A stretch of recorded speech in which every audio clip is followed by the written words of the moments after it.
안녕하십니까. 오늘 기술 창업을 위한 지식자산권에 대해서 강의를 맡은 정창길 변리사업가입니다. 모든 강사분들이 저와 비슷한 말씀을 하셨을 것 같은데요.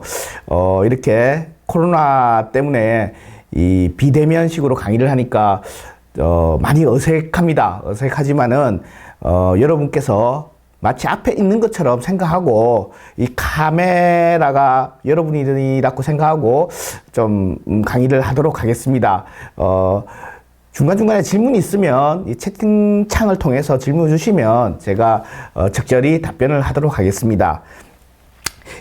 오늘 주제는 기술 창업을 위한 지식재산권인데요.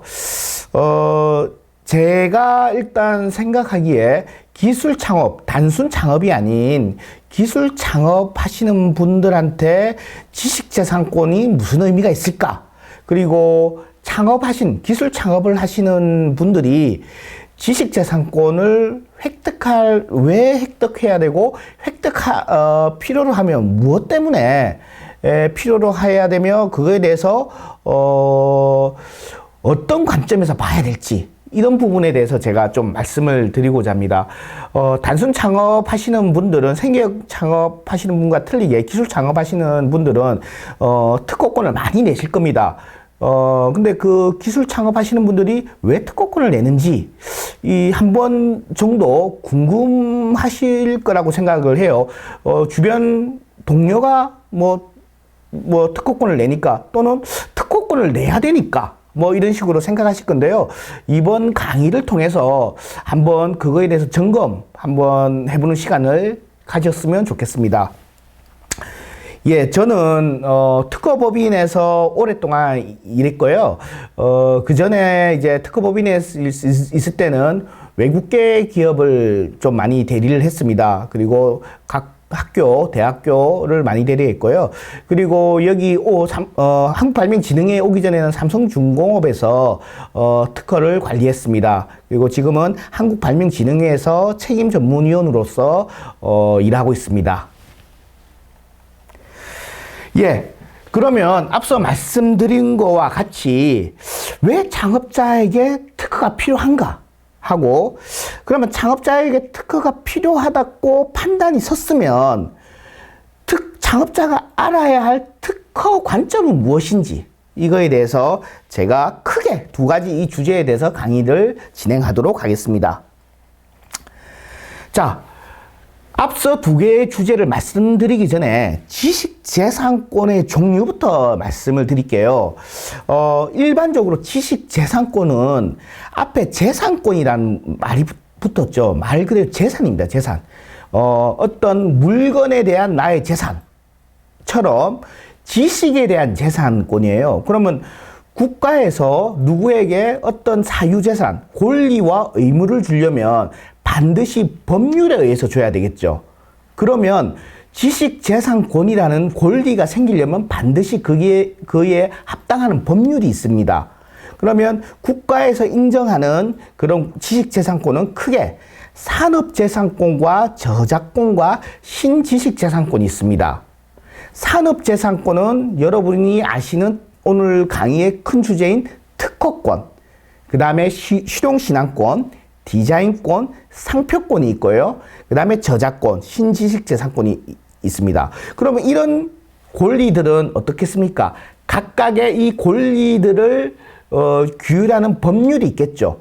그러면 특허권은 특허법에 의해 권리가 주어집니다. 실용신앙권은 실용신앙법이라는 게 있습니다. 마찬가지로 디자인권은 디자인법, 상표권은 상표법이 있습니다. 저작권은 저작권법에 의해서 권리가 주어지겠죠. 그러면 신지식재산권이라는 것은 무엇이냐? 이제 사회가 이렇게 갈수록 발전을 하다 보니까 옛날에는 이런 거에 대해서 권리를 줄 필요 없던 것들도 이제 권리를 줄 필요가 있어 생긴 겁니다. 즉 옛날에는 특허법에 의해서 특허권이라는 권리를 줬는데 이제 영업비밀 같은 경우는 특허법에 의해서 특허권으로 권리를 주자니 애매하다. 이래서 영업비밀에 관한 법률을 만들어서 영업비밀도 어떤 권리로서 주는 거죠. 그리고 뭐 데이터베이스, 컴퓨터 프로그램 이런 것들도 기존 법률에 의해서는 권리가 제대로 그 아이디어를 낸 사람한테 권리를 제대로 보호를 못할 것 같다 해서 새로운 법률들이 만들어지면서 그 법률에 의해서 지식재산권이 창출되는 거죠. 인정을 받게 되는 거죠. 그래서 신지식재산권은 앞으로도 계속 관련된 법률이 생기면서 계속 생길 겁니다. 최근에는 식물품종 관련된 것도 어떻게 보면 이제 보호를 하는 그런 법률이 생겨서 식물 품종에 대해서도 어떤 지식재산권으로 보호되고 있죠. 그래서 신지식재산권은 이것이 신지식재산권이다 이렇게 정의하는 것보다는요, 이제 앞으로 계속 법률에 의해서 지식과 관련된 재산권들은 다 신지식재산권이라고 생각하시면 될 것 같고요. 기존의 전통적인 어떤 지식재산권은 크게 산업재산권과 저작권이 있고, 여러분과 관련된 것은 산업재산권이겠죠. 즉, 산업재산권은 산업경제와 아주 밀접한 관계가 있는 지식재산권입니다. 그렇기 때문에 산업재산권은 어떻겠습니까? 산업경제하고 아주 밀접한 관계가 있기 때문에 특허청이라는 국가기관에서 심사를 해서 권리를 주는 그런 권리입니다. 저작권은요, 어떤 기관에서 심사를 해서 권리 주는 권리가 아닙니다. 저작권은 내가 무언가를 창작해서 표현했을 때 바로 저작권이 발생합니다. 근데 특허권은 아이디어가 바로 내가 생겼을 때 특허권이 발생하는 것이 아니고요. 아이디어가 생기면 그 아이디어를 특허청의 심사를 거쳐서 통과됐을 때 특허권이라는 권리가 생깁니다. 그럼 산업재산권이라는 것은 특허청에서 심사를 통과해서 등록이 됐을 때 권리가 생기는 산업경제와 밀접한 관계가 있는 지식재산권이라고 보시면 됩니다. 그런 산업재산권은 앞서 그 표에서 말씀드린 것처럼 4개의 권리가 있죠. 특허권, 신용신앙권, 상표권, 디자인권. 관련돼서 간략하게만 말씀드리겠습니다. 이 표에서 보는 것과 같이 일단은 특허권과 실용신앙권에 대해서 먼저 말씀드릴게요. 왜 그렇게 말씀드리냐면, 실용신앙권은 특별한 권리가 아닙니다. 특허권은 보호 대상이 발명이라는 건 알고 계실 거예요. 근데 아이디어, 발명 이런 것들이 특허권의 보호 대상인데요. 실용신앙권은 이렇게 입법 정책자 그리고 시장에서 보니까 특허 정도는 아니지만은 이거는 특정인에게 독점권을 줘야 될 필요가 있다는 권리가 이렇게 아이디어가 생기는 겁니다. 특허권이 되려면 심사를 하는 과정에서 어떤 발명의 수준이, 진보성이라는 발명의 수준이 좀 어느 정도 있어야지 심사가 통과돼서 권리가 생기는데요. 발명의 수준은 낮지만 아주 좀 참신한 아이디어, 특히 물건에 대한 발명. 예를 들어, 우리 주걱 푸는 어떤 바켓스라고 하나요? 그것을 앞에를 새부리처럼 약간 이렇게 모양을 약간 변화시키니까 물도 잘 부어지고 편의성이 증가되는 겁니다. 그런데 이 특허로서 그걸 추론하려고 하니까 약간 그 형상을 약간 바꾼 정도인데 이게 특허가 될까? 그 심사 과정에서 심사관들이 그 약간의 변경, 아이디어는 참신한데 그 약간의 변경이 과연 특허의 진보성 수준을 통과할 수 있을까 해서 거절되는 케이스가 많이 있습니다. 그러면 그런 아이디어는 실용신앙권으로 추론을 하시면 보호받을 수 있는 거죠. 그러니까 특허권과 실용신앙권은 다 같이 발명을 보호 대상으로 하는데, 실용신앙권은 약간 작은 발명에 대해서 권리를 준다고 보시면 됩니다. 단, 그 권리의 기간은 특허권은 20년 동안 독점권을 주는 대신 실용시간은 10년 정도의 독점권을 주는 거죠. 그래서 여러분들이 아이디어를 냈을 때 내가 10년 안에 이걸 독점권만 가지고 시장을 선점할 수 있고 10년 지나면 이 아이디어보다 더 개량된 아이디어가 나올 것 같다, 이렇게 판단이 쓰시면 특허는 안 될 것 같은 아이디어도 실용신앙권으로 이렇게 추론해 보는 것도 한 가지 전략일 수 있습니다. 기타 디자인권과 상표권은 우리가 쉽게 설명을 할 수 있겠죠. 디자인은 말 그대로 디자인에 대해서 보호를 해주는 권리입니다. 물품의 외형, 형체, 외관 이런 거에서 보호해주는 거고요. 상표권은 그 어떤 다른 식별력이 있는 어떤 표장이죠. 물건의 이름이죠. 물건의 이름에 대해서 보호해주는 겁니다. 뭐 다른 의미는 뭐 보호 대상은 앞서 말씀드린 것 같고요. 존속 기간만 말씀드리면 특허권은 권리가 특허청에서 통과되면 20년 동안 독점권을 가지고요. 실용시에는 앞서 말씀드린 것처럼 10년간 독점권을 가집니다. 디자인은 20년간 독점권을 가지고요. 상표권 같은 경우는요. 반영구적이라는 표현을 쓰는데요. 10년마다 갱신하면서 갈 수 있습니다. 제가 여기서 한 가지 포인트를 좀 드리면요. 코카콜라 병이 있죠. 코카콜라 병이 아주 좀 이쁘게 생겼습니다. 그걸 디자인권으로 내가 이걸 해서 디자인권을 가진다면 어떻겠습니까? 20년간 독점권을 가지겠죠. 그렇지만 그걸 내가 상표로서 상표는 반드시 글자가 아니고요. 형상도 상표가 될 수 있거든요. 내가 이걸 상표로서 계속 활용하겠다 하면 코카콜라 병이 상표도 될 수 있습니다. 대표적인 거는 형상에 대한 상표는 우리 맥도날드 그 할아버지 그림 같은 거 그런 것들도 형상에 대한 것도 상표가 될 수 있다는 거를 제가 좀 참고로 말씀드릴게요.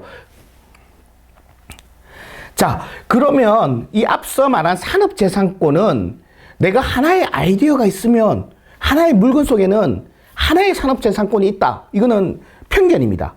앞서 여기 그림에 보이는 것 같이 자동차가 있으면 이 자동차 안에 있는 여러 가지 뭔가 시스템, 엔진 제어 시스템, 뭐 현가 시스템 이런 것들은 특허의 대상이 되고요.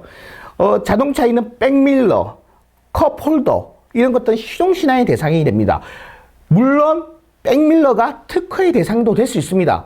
근데 컵 홀더를 내가 개발했는데 이거 특허가 되기에는 너무 수준이 낮다고 판단하시면 실용신안으로 권리를 받을 수도 있고요. 처음에 특허로 출원했다가 실용신안으로 심사 중에 변경도 할 수 있습니다. 그래서 실용신안이라는 제도가 있구나. 이런 것도 여러분들이 알고 있었으면 좋겠습니다. 그리고 이 자동차의 어떤 형상, 의자의 형상 이런 것들은 디자인권의 대상이 되겠죠. 그리고 이 자동차의 이름은 상표권이 대상이 될 수 있습니다. 그래서 여러분들이 하나의 뭔가 물건을 개발했다면, 물품을 개발했다면 거기에서 뽑아낼 수 있는 산업재산권이라는 표현을 쓸까요? 뽑아낼 수 있다는 표현을 쓸까요? 거기서 뽑아낼 수 있는 산업재산권은 다양하게 있을 수 있습니다. 그러니까 이런 부분도 참고로 두셨으면 좋겠습니다. 자, 이제 앞에서 이제 전제를 좀 말씀드렸고요. 이제부터 앞에 제가 처음 말씀드린 것과 같이 왜 창업자에게 특허가 필요할까? 창업하시는 분들이 옆에서 창업하니까 이거 특허 내야지. 이런 기본적인 생각보다는 한번 왜 필요하지? 내가 왜 한번 이 특허를 돈을 내가면서 또 특허가 되면요. 이게 재산이기 때문에 재산세처럼 계속 특허청에 연차료를 냅니다. 연차료도요. 20년 동안 독점권을 가지면 연차가 늘어날수록 그 연차료가 늘어나요. 그럼 그렇게 내가 투자죠. 어쩌보면 투자를 해가면서 유지를 해가면서 왜 특허권을 가져야 되는지 그거에 대해서 한번 제가 제 나름대로 한번 논리를 설명을 해보겠습니다. 보통 제가 이제 여러분들이 많이 앞에 있을 때는 물어보죠. 왜 특허권 내십니까? 그러면 대부분이 내 아이디어 보호하려고요. 이런 어떤 교과서적인 어떤 답변하십니다. 맞습니다. 특허를 내는 가장 첫 번째 목적은요. 독점 경영이고 내 아이디어를 보호하기 위한 거죠. 예. 그런 의미에서 제가 피터 틸이라는 어떤 미국의 창업 아이콘이죠. 뭐 페이팔이라는 창업자인데 이분이 이렇게 생기셨다 하더라고요. 제가 이제 캡처를 했고 이분이 페이팔을 창업하셨고 페이스북 이사도 하셨고 지금은 어떤 창업 관련된 그런 재단을 운영하고 계신데요. 이분이 제로 투 원이라는 어떤 스타트업을 대상으로 한 강의라는 강의를 책으로 낸 적이 있습니다. 여기에서 보면 그분이 주장하는 건 딱 가장 그 책의 핵심은 이겁니다. 이미 존재하는 분야, 그 이 원이라는 표현을 썼거든요. 이미 존재하는 분야에서 다른 기업과 치열한 경쟁은 필연적입니다. 그러니까 원이라는 분야는 이미 경쟁이 필연적이에요. 근데 사람의 편견에 사로잡혀서 보지 못하는 새로운 영역, 제로라는 부분에서 독점하여 새로운 분야, 원을 창조해야 된다고 창업하시는 분들은 그렇게 기본 마인드를 생각을 하셔야 된다더라고요. 그래서 제로 투 원이라는 책 제목이 있는데요. 이분이 주장하는 건 이렇습니다. 성공하는 기업의 대부분은 독점 기업이다. 그리고 초기 기업들은 무조건 독점 판매를 통해 수익 창출을 해야 된다. 이렇게 주장하시거든요. 저도 이 부분에서는 일정 부분 공감합니다. 왜냐하면 기존의 시장에 내 아이디어를 내 가지고 들어가는 것은 어찌 보면 자본과 이미 네트워크가 갖추어진 경쟁사와 경쟁하기는 쉽지 않습니다. 그러면 이 기존의 기업 경쟁사와 차별화되는 요소 또는 비교 우위 요소를 반드시 갖추어야 되고요. 그 비교 우위 요소를 보호할 수 있는 수단이 뭐가 있습니까? 바로 특허권이죠. 그래서 앞서 보통 제가 질문을 드리고 답변해 주시는 내 아이디어를 보호하려고 특허권 냅니다. 맞습니다. 그게 제일 기본 이유죠. 그 다음에 제가 조금 이 부분은 현실적인 이야기를 좀 하겠습니다. 저는 특허가 이 자본금을 현물 출자할 수 있습니다. 이 부분도 좀 활용을 하셨으면 좋겠는데요. 그 말은 무슨 말이냐면 우리가 여러분들이 창업을 하시고 어느 정도 사업을 영위하다 보면 대출도 받아야 되고 투자도 받아야 되고 뭐 이렇게 하면서 부채 비율이 올라갈 수밖에 없습니다. 그러면 내가 돈이 있으면 내 돈으로 자본금을 투하하면 되는데 특허권도 자본금으로 현물 출자를 할 수 있습니다. 그래서 이 부분을 좀 많이 활용을 초기에는 창업하시는 분들이 이거에 대해서 잘 모르셔가지고 좀 많이 놓치신 분이 많은데 요즘은 조금 알려져서 이 부분을 좀 활용을 하시려고 하시더라고요. 그렇게 되려면 그림에서 보시는 것과 같이 투자 유치를 하려면 투자하시고자 하는 분들이 그 회사의 부채 비율을 보지 않습니까? 그러면 자본금을 늘려야 되는데 이 대표님들이 보유한 특허를 자본금으로 출자할 수 있다는 그 하나의 특허에 대한 필요성이 있습니다. 그러면 그렇게 하려면 주의점이 있습니다. 자, 법인과와 대표인 나는 별도입니다. 그죠? 그러면 법인 명의의 특허가 되면 내 자본을 투자하는 게 아니죠. 그래서 창업 전에 본인 명의로 특허 출원을 하는 것이 좋습니다. 그래야지 내 돈을 현물 출자하는 거니까요. 그리고 벤처 기업의 확인을 받아야 되고요. 그럼 그 특허가 가치가 얼마냐? 이런 것은 지정된 기간이 있습니다. 정부에 지금 현재 지정된 기간이 한 20개 정도 되는데요. 정부에서 그 지정된 기간, 일정한 요건을 갖춘 그런 기간들을 늘리려고 하고 있습니다. 왜? 이런 가치평가, IP 금융을 활성화시키는 차원이죠.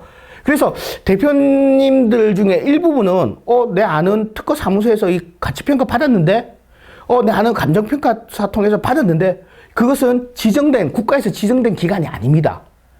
그래서 국가에서 특허에 대한 가치평가를 할 수 있는 기간이 지정되어 있습니다. 그 지정된 기간에서 가치평가를 받아야지 어찌 보면 공인된 어떤 가치평가가 되겠죠. 예. 자, 이 기술 가치평가의 활용 사례가 제가 한 페이지가 있어서 제가 여러분들한테 설명을 드리고자 가져왔습니다. 이건 실제 사례입니다. 일단 기술 거래를 위해서 기술 가치평가를 받겠죠. 그래서 기술을 거래할 때 그 기술, 그 특허가 가치가 얼마냐? 이거에 대해서 객관적인 기준이 없지 않습니까? 그러면 공인된 기관을 통해서 가치를 평가받아서 그거에 대해서 수요자가 매도자, 매수자 사이에 거래가 이루어지겠죠. 그리고 앞서 말씀드린 현물 출자를 위해서 자본금 증자가 필요했던 B사가 이렇게 현물 출자를 위해서 기술 가치 평가, 특허 가치 평가를 받을 수 있겠죠. 그 다음에 투자 유치를 위해서 투자하고자 하는 사람들이 그 기업의 보유 특허 기술이 진짜 객관적으로 얼마의 가치가 있는지가 증빙이 되면 투자하는 사람 입장에서는 그 기술에 대해서 투자하고자 하는 신뢰성이 어느 정도 담보가 되겠죠. 그러기 위해서 또 전략, 소송, 즉 내가 이렇게 비싼 기술적으로 인정, 그러니까 기술에 대해서 정량적 가치가 매겨지니까 이런 가치가 있는 내가 기술을 가지고 있다. 이런 내용으로 마케팅을 할 수 있는 수단이 되겠죠. 그래서 소송도 마찬가지겠죠. 이런 이유 때문에 특허 가치 평가를 받을 필요는 있습니다. 근데 특허 가치 평가를 이제 받으려면 비용이 공인된 기관마다 조금 차이가 있는데 한 2천만 원 전후로 듭니다. 2천만 원 전후로 들어서 개인 창업하시는 분들이 부담스럽거든요. 그래서 한국발명진흥회라는 조직이 있는데요. 그는 한국발명진흥회 특허청 산업 공공기관에서는 그 가치 평가하는 비용을 지원해주는 사업이 있습니다. 그래서 이 왼쪽 편, 보시는 화면 왼쪽 편에 보시면요. 사업화 연계를 위한 지식재산 평가 지원, 또 그 밑에 보면 보증 연계를 위한 지식재산 평가 지원, 투자 연계를 위한 지식재산 평가 지원 등등 이렇게 무언가를 위한 지식재산 평가 비용을 지원해주는 그런 사업이 있거든요. 예를 들어 메인 화면에 보시면 사업화 연계를 위한 지식재산 평가 지원 같은 경우는요, 뭐 이런 지원 대상과 지원 규모, 범위 연간 한 80건 내외 해서 이렇게 평가 비용을 지원해주는 사업이 있습니다. 그래서 여러분들도 내 특허 이렇게 활용을 할 수도 있겠네? 그런 거에 대해서 인식이 섰으면요. 한번 가치평가를 한번 받아보는 것도 한 가지 방법이 될 수 있습니다. 자, 첫 번째 기술 독점, 두 번째 현물 출자, 그리고 세 번째는 제가 생각에 정책 혜택 수단이라고 표현을 좀 했습니다. 그 말은 무슨 말이냐면요. 제가 여러 어디 평가위원으로 가면 평가의 기본적인 요소는 대동소이합니다. 즉 기술적으로 차별성이 있는가, 시장성이 있는가, 그 두 가지 품목이거든요. 의미는 그러니까 표현은 다 틀려도 평가표가 기술적으로 차별성이 있는가, 이 사업이 사업화 가능성, 그 시장성이 있는가, 그 두 개로 평가를 하는데요. 자, 기술적 차별성은 아무리 뭐 이렇게 이야기를 해도 심사위원 입장에서는요, 그 어디서 본 것 같은데? 어디서 뭐 차별이 없을 것 같은데? 이런 어떤 정성적 그런, 약간 주관적인 선입견이 생기더라고요. 근데, 이거에 대해서 내가 특허권이 가지고 있다. 이렇게 하면, 어찌 보면 심사위원회에서, 그 특허권이 있네요. 하면 그다음부터는 시장성 위주로 집중적으로 이제 질문도 하고, 판단을 하게 됩니다. 근데 기술적 차별성도 없다고 느끼면요. 그다음부터는 시장성에 대해서는, 별로 그렇게, 와닿지 않습니다. 이거 누구나 할 수 있는 거 아니냐? 이런 생각이 먼저 들어보니까요. 그래서 특허가 우리 창업하시는 분들은 처음에 정부 도움을 많이 받아야 됩니다. 초기 창업 패키지, 여러 가지 지원 사업, 시제품 지원 사업, B&R&D, R&D 지원 사업, 여러 가지 지원을 많이 받아야 되는데요. 그때마다 다 평가를 하게 돼 있습니다. 그러면 그런 평가를 할 때 내 아이디어에 대해서 특허가 있다. 이런 것들은 심사위원회에서 어떤 정성적인 느낌에서 긍정적인 요소로 작용합니다. 그래서 그런 부분에서 특허가 좀 필요하지 않나라는 것이 제 좀 생각이고요. 그 다음에 마케팅 수단 및 투자 유치 도구 이렇게 표현했습니다. 어떤 경제학과 교수가 그런 말씀을 하시더라고요. 특허 출원 하는데 착수금, 성공 보수금에서 한 300에서 400 정도 듭니다. 한 300만 원에서 400만 원 투자해서 20년간 활용할 수 있는 마케팅 수단을 가지는 것은 남는 장사다. 이렇게 이야기하시더라고요. 그러니까 여러분들이 특허를 하나 가지고 있으면 여러분 제품의 특허 제품 또는 뭐 어떻게 보면 특허품이라면 소비자들한테 뭔가 품질이 우수하네 하는 어떤 좋은 이미지를 좀 선사할 수 있습니다. 그래서 하나의 마케팅 수단이 될 수 있는 거죠. 그래서 그런 차원에서 여러분도 특허를 조금 내고 활용할 필요가 있지 않나 이런 생각도 해서 제가 하나 또 넣어놨습니다. 마지막으로는요, 이 특허 출원 활동을 통해 기술 동향을 파악할 수 있습니다. 여러분 특허 출원 경험이 있으신지 모르겠는데요.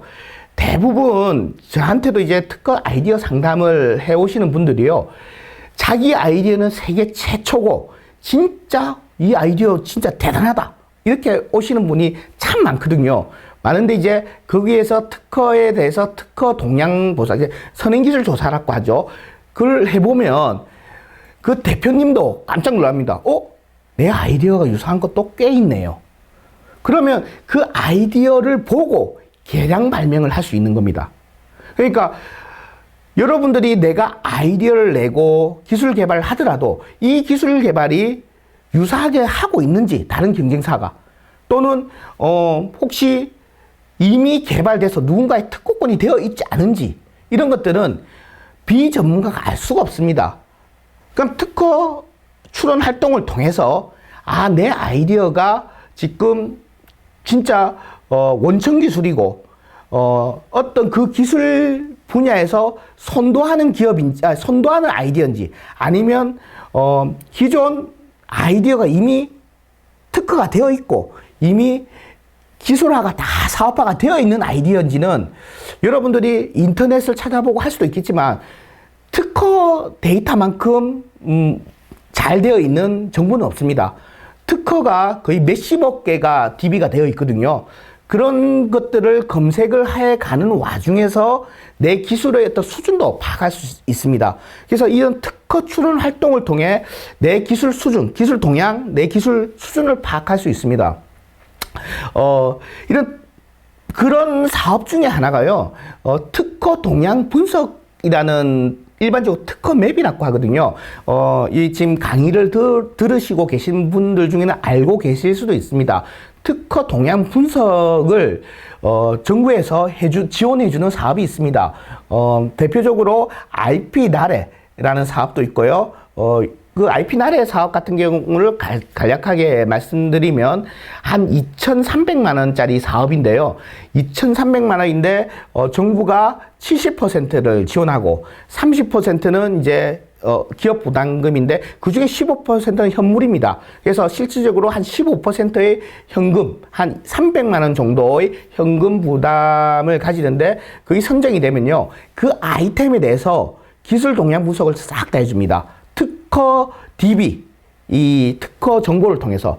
그래서 내 기술이 연구개발 방향이라든지, 어떻게 보면 내 특허가 특허 침해 분쟁 소지가 있는지, 또 그 내 아이템에 대해서 시장은 어떻게 형성되어 있는지, 경쟁사가 무슨 특허를 내고 있는지, 그런 것들을 총 분석해주는 사업이 있거든요. 그래서 혹시나 여러분들이 내 아이디어가 지금 기술 수준이 어느 정도고, 기술 동향 또는 시장에서 경쟁사들이 내 어떤 지금 연구 개발을 하고 있는지 알고 싶으면 전문가의 힘을 좀 빌릴 필요가 있거든요. 그러면 그 IP 나래라든지 특허 동향 분석 사업에 좀 관심을 가지시면 도움을 받을 수 있습니다.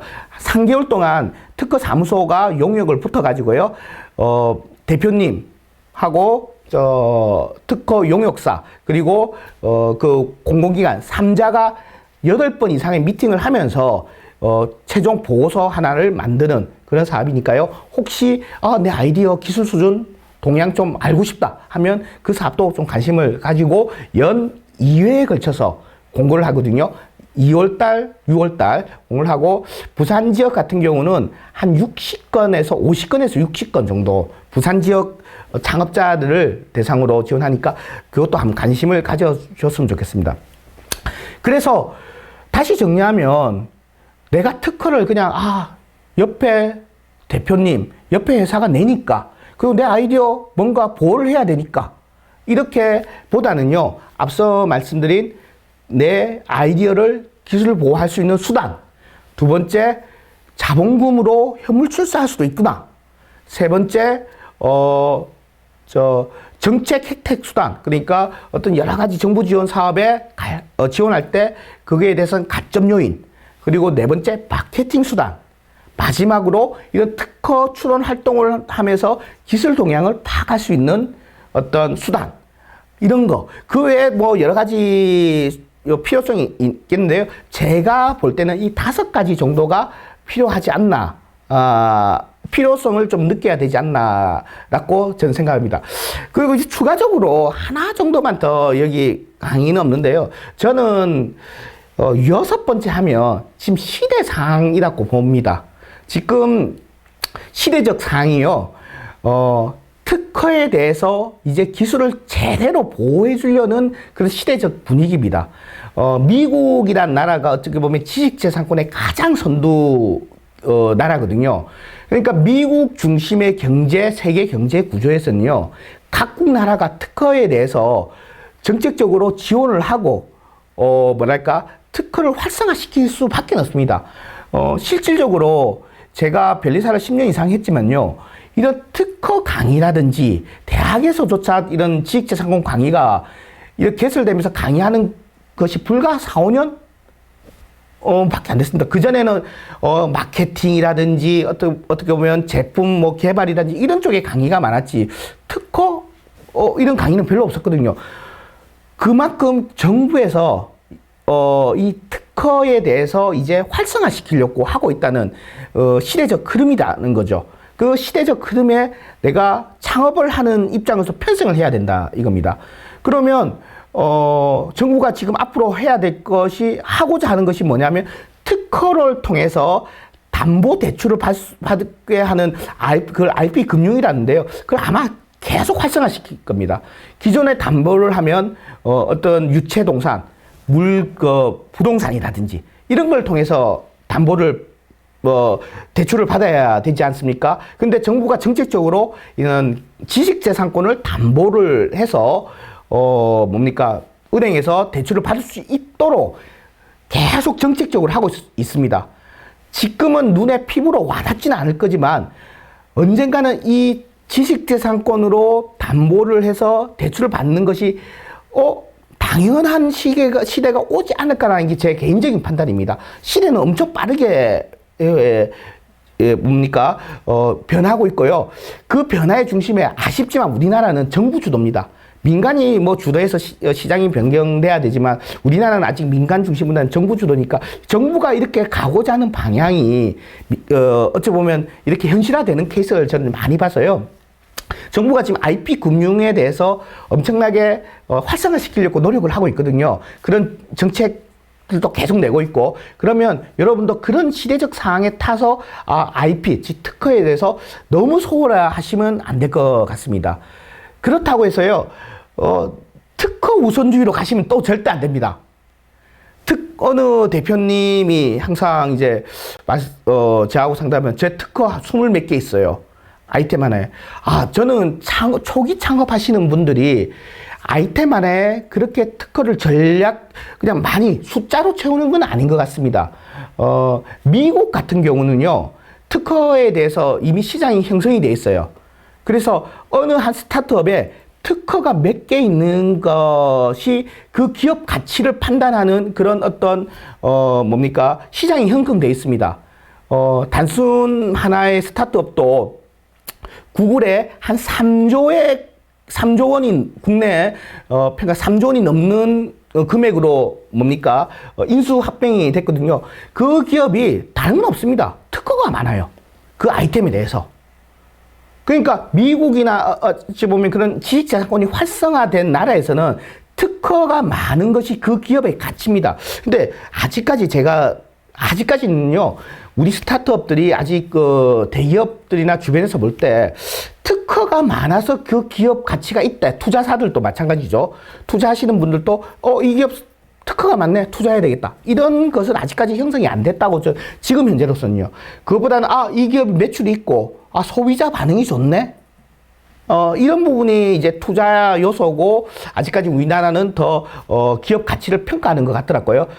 그래서 제가 볼 때는 특허는 그렇다고 무시해서는 안 되지만은, 그렇다고 특허 맹신주의, 우선주의로 이렇게 빠지는 것도 아니고 지금 우리나라의 시대 환경에서 적절히 전략을 잘 세워야 된다. 이렇게 저는 제 의견입니다. 다른 또 변리사 분들이나 다른 지식재산 전문가들은 다르게 이야기할 수 있는데요. 저는 그 중도랄까요? 딱 어떤 전략적으로 지식재산권 확보를 전략적으로 하는 것이 좋을 것 같고, 그렇게 하려면 지식재산 전문가하고 많은 어떤 사문이라든지 상담을 받아보시는 것도 도움이 될 것 같습니다. 예. 앞서 제가 간략하게 왜 창업자가 그러면 특허가 필요한지에 대해서 제 개인적인 생각 위주로 말씀을 드렸습니다. 그러면 이제 창업자가 여러분들이 이제 그래 특허 필요하겠네 라고 조금 인식이 됐으면 여러분들이 그러면 알아야 될 특허 관점은 무엇인지에 대해서 제가 좀 말씀을 드리도록 하겠습니다. 처음에는요, 그럼 이제 특허, 그래, 필요해. 근데 이제 그럼 특허 발명일이 뭐지? 뭐가 특허지? 특허 발명을 일단 알아야 되겠죠.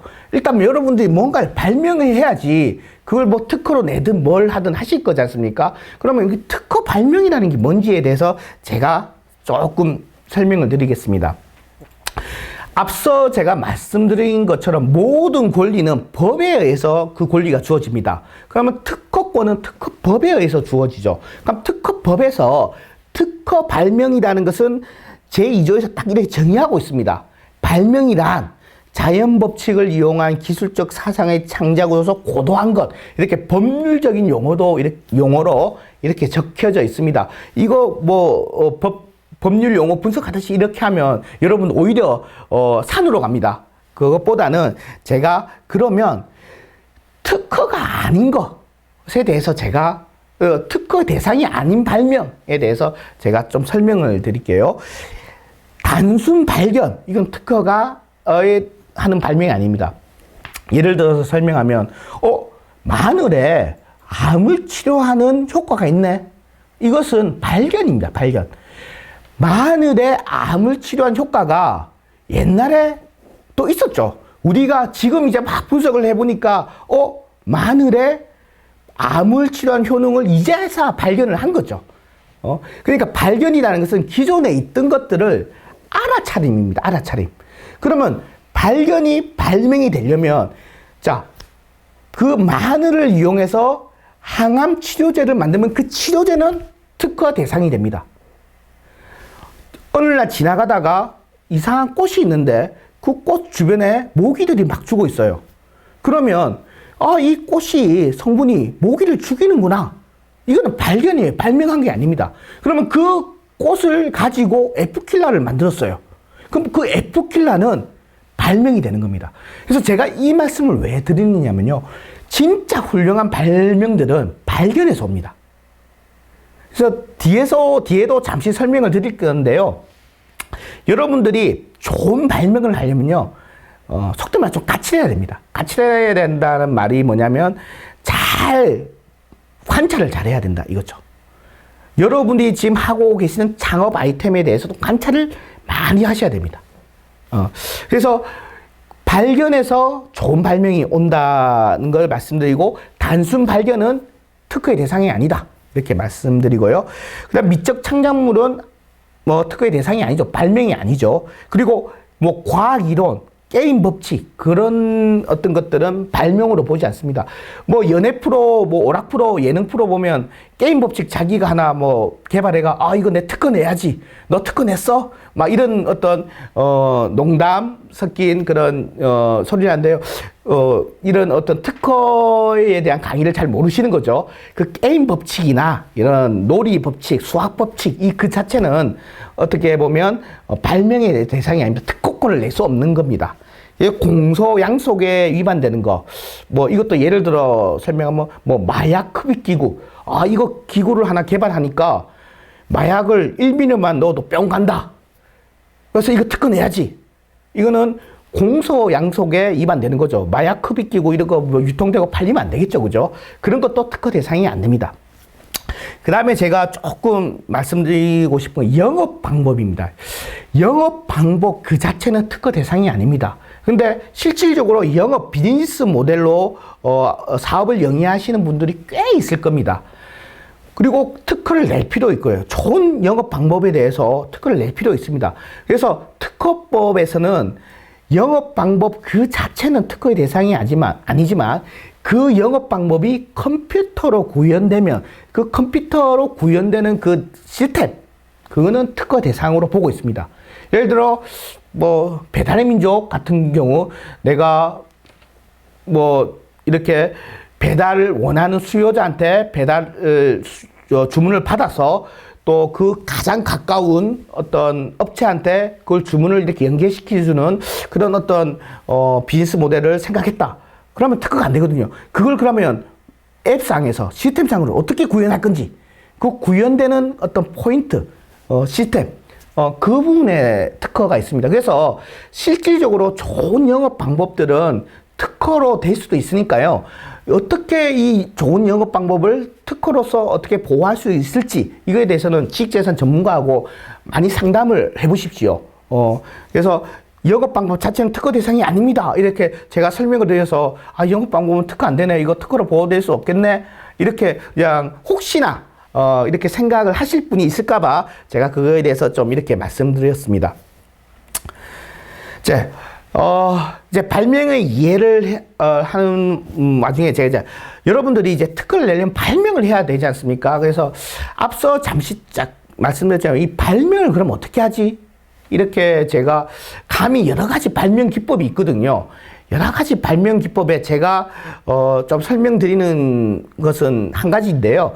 뭐 드리지 기법이라든지 여러 가지 발명 기법이 있습니다. 근데 저는 그런 여러 가지 발명 기법보다는 가장 좀 손쉬우면서 발명할 수 있는 방법이 자신이 하고 있는 아이템에 대해서 문제점을 찾는 그 수단이 가장 좋은 것 같더라고요. 그러니까 특허회가 너무 어렵게 생각하지 마시고요. 특허하면 우수한 뭐 아이디어 이렇게 생각하시면 발명하기가 너무 힘듭니다. 우수한 아이디어라기보다는 기존 제품과 차별화되는 아이디어 이렇게 보시고요. 그렇게 되면 차별화되는 아이디어를 찾고자 하면 기존의 제품에 내가 하고자 하는 아이템 또는 기존 제품에 무슨 문제점이 있을까? 기존 제품을 어떻게 개선하지? 그거는 2차적인 두 번째 후속이고요. 그 개선하고자 하는 것을 생각하기 전에 무슨 문제가 있을까? 그걸 고민을 많이 하셔야 돼요. 그 문제점이 내만 문제점이 아니고 다른 대중, 다른 수요자, 소비자도 문제점이 되는 부분을 찾아내시면요. 그건 어쩌면 좋은 발명으로 갈 수 있는 첫 단계입니다. 그래서 내 아이템에 대해서 문제점이 뭐지? 그리고 그 문제점이 내만 이래 생각하는 문제점이 아니고 야, 이 문제점 너도 문제점으로 보이나? 이런 식으로 주변에 물어보면서 그 문제점을 먼저 발견하시는 것이 그러니까 발견입니다. 어찌 보면. 그 문제점은 기존에 있던 거잖아요. 그래서 앞에서 말씀드린 발견이 참 중요하다는 그 부분이 또 까칠한 사람이 그 발견을 잘한다는 그 말씀이 그런 부분입니다. 어떤 관찰이 있고 어떤 문제점을 발견을 하는 부분이 발명의 전 첫걸음이라고 생각하거든요. 그래서 여러분들이 하는 창업 아이템에 개선사항이 뭘까 이렇게 고민하는 것보다 이것에 대해서 문제점이 뭘까 이런 부분 좀 까칠하게 에디슨이 발명왕이지만 그분이 엄청 까칠하다고 하지 않습니까? 아무튼 그 조금 약간 회의적으로 막 접근하면서 문제점을 많이 찾고 문제점을 찾으면 그 문제점을 해결하는 여러 수단이 있습니다. 그 수단은 별도 다 특허입니다. 특허가 하나가 있는 게 아니고요. 예를 들어 하나의 문제점을 발견했으면 그 문제점을 해결할 수 있는 수단은 여러 가지가 있을 수 있어요. 그럼 그 여러 가지가 별도 특허입니다.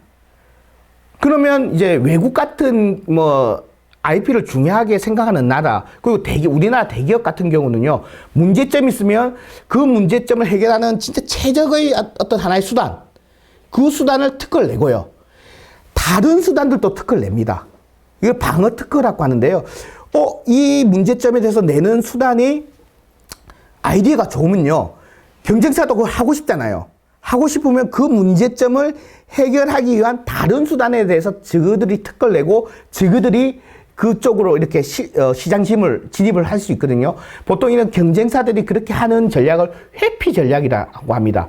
어떤 문제점에 대해서 특허가 있으면 이 특허를 회피하면서 그 문제점을 해결하는 수단들을 실시를 하는 거죠. 그러면 특허 침해가 안 되면서 기술을 개발할 수 있는 거죠. 그런 것들이 어찌 보면 우리나라 삼성이라든지 잘합니다. 저도 삼성에 있을 때 그런 것들을 많이 했고요. 미국이나 어떤 유럽 같은 특허 선진국들은 어쩌면 원천 기술을 개발하고 그 원천 기술에 특허를 내지만 우리 같이 아직까지 좀 그 원천 기술이 아닌 개량 기술 위주로 하는 나라에서는요, 그것들을 회피할 수 있는 이런 것들을 많이 연구를 합니다. 제가 말씀드리고자 하는 것은 문제점이 있으면 여러 가지 수단이 있을 수 있고 그 수단들이 별도의 특허다. 이래 말씀을 좀 드리고요.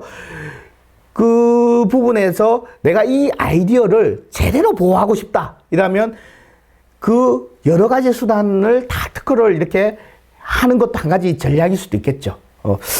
그런 부분에서 제가 여러 가지 예를 들면서 제가 좀 설명을 드리도록 하겠습니다.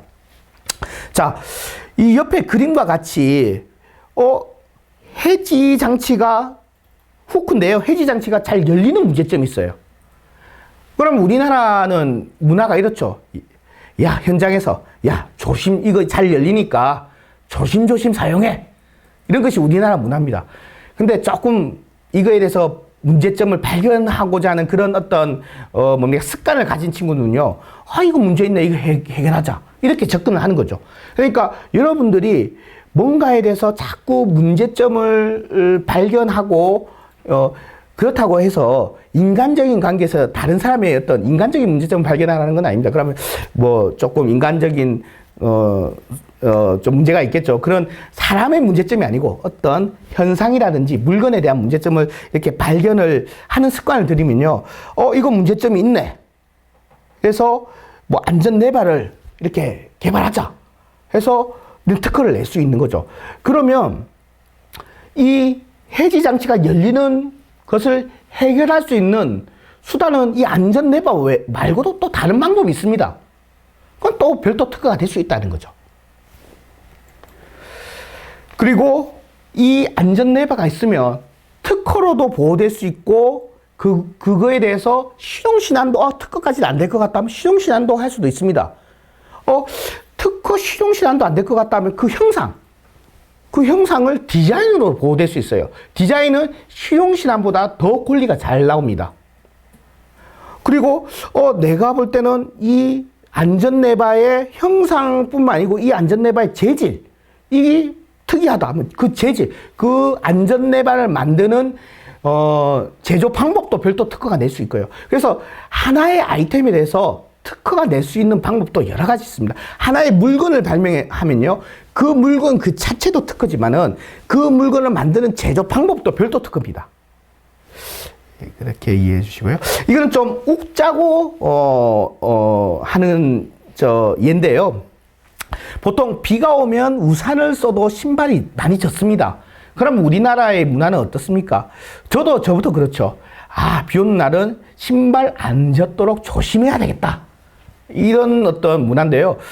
어떻게 보면 이 친구는 그런 것이 싫은 겁니다. 이런 문제점이 싫은 거예요. 신발 젖는 문제점이 싫은 거예요.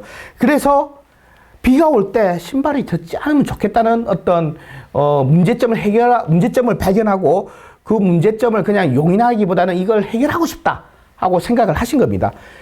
그래서 이 친구가 발명한 게 이런 거죠. 자, 이거 보고 보통 일반적으로 여러분 많은 앞에서 하면 이거 보고 이게 무슨 발명이야 하고 많이 묻습니다. 근데 특허적인 입장에서는요, 이것도 하나의 특허가 될 수 있습니다. 그러니까 제가 특허를 좀 쉽게 접근을 하자라는 의미에서 예를 든 겁니다. 실제로 이걸 사업하면 안 되겠죠.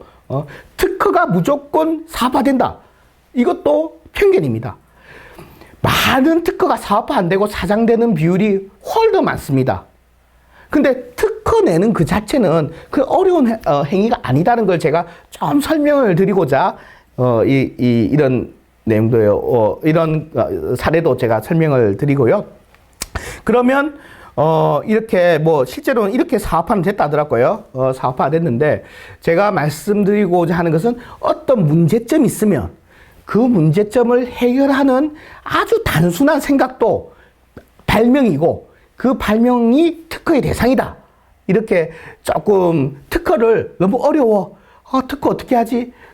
이렇게 생각을 좀 버려주십사 하는 마음에서 이 사례를 들었고요. 실질적으로 제가 삼성중공업에 있을 때 발명자들하고 미팅을 많이 하거든요. 삼성 같은 경우는 발명자들이, 그러니까 연구원이죠. 연구원들이 1년에 하나 이상 특허를 내야 되는 의무가 있습니다.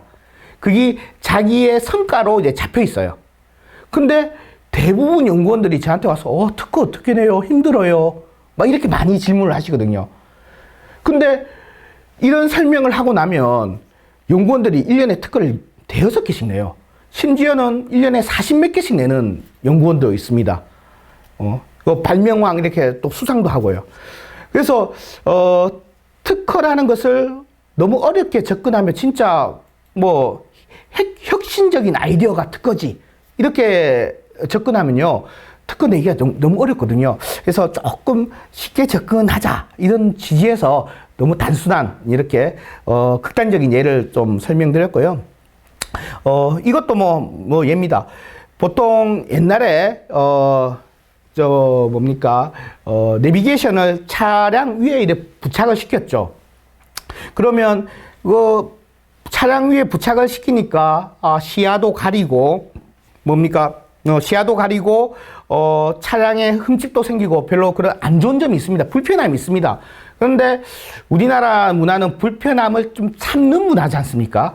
그래서 저는 그런 문화가 최소한 우리 창업하시는 발명을 하고자 하는 분은 좀 지금부터 빨리 버려야 된다라고 말씀드리고자 이 예를 들었거든요.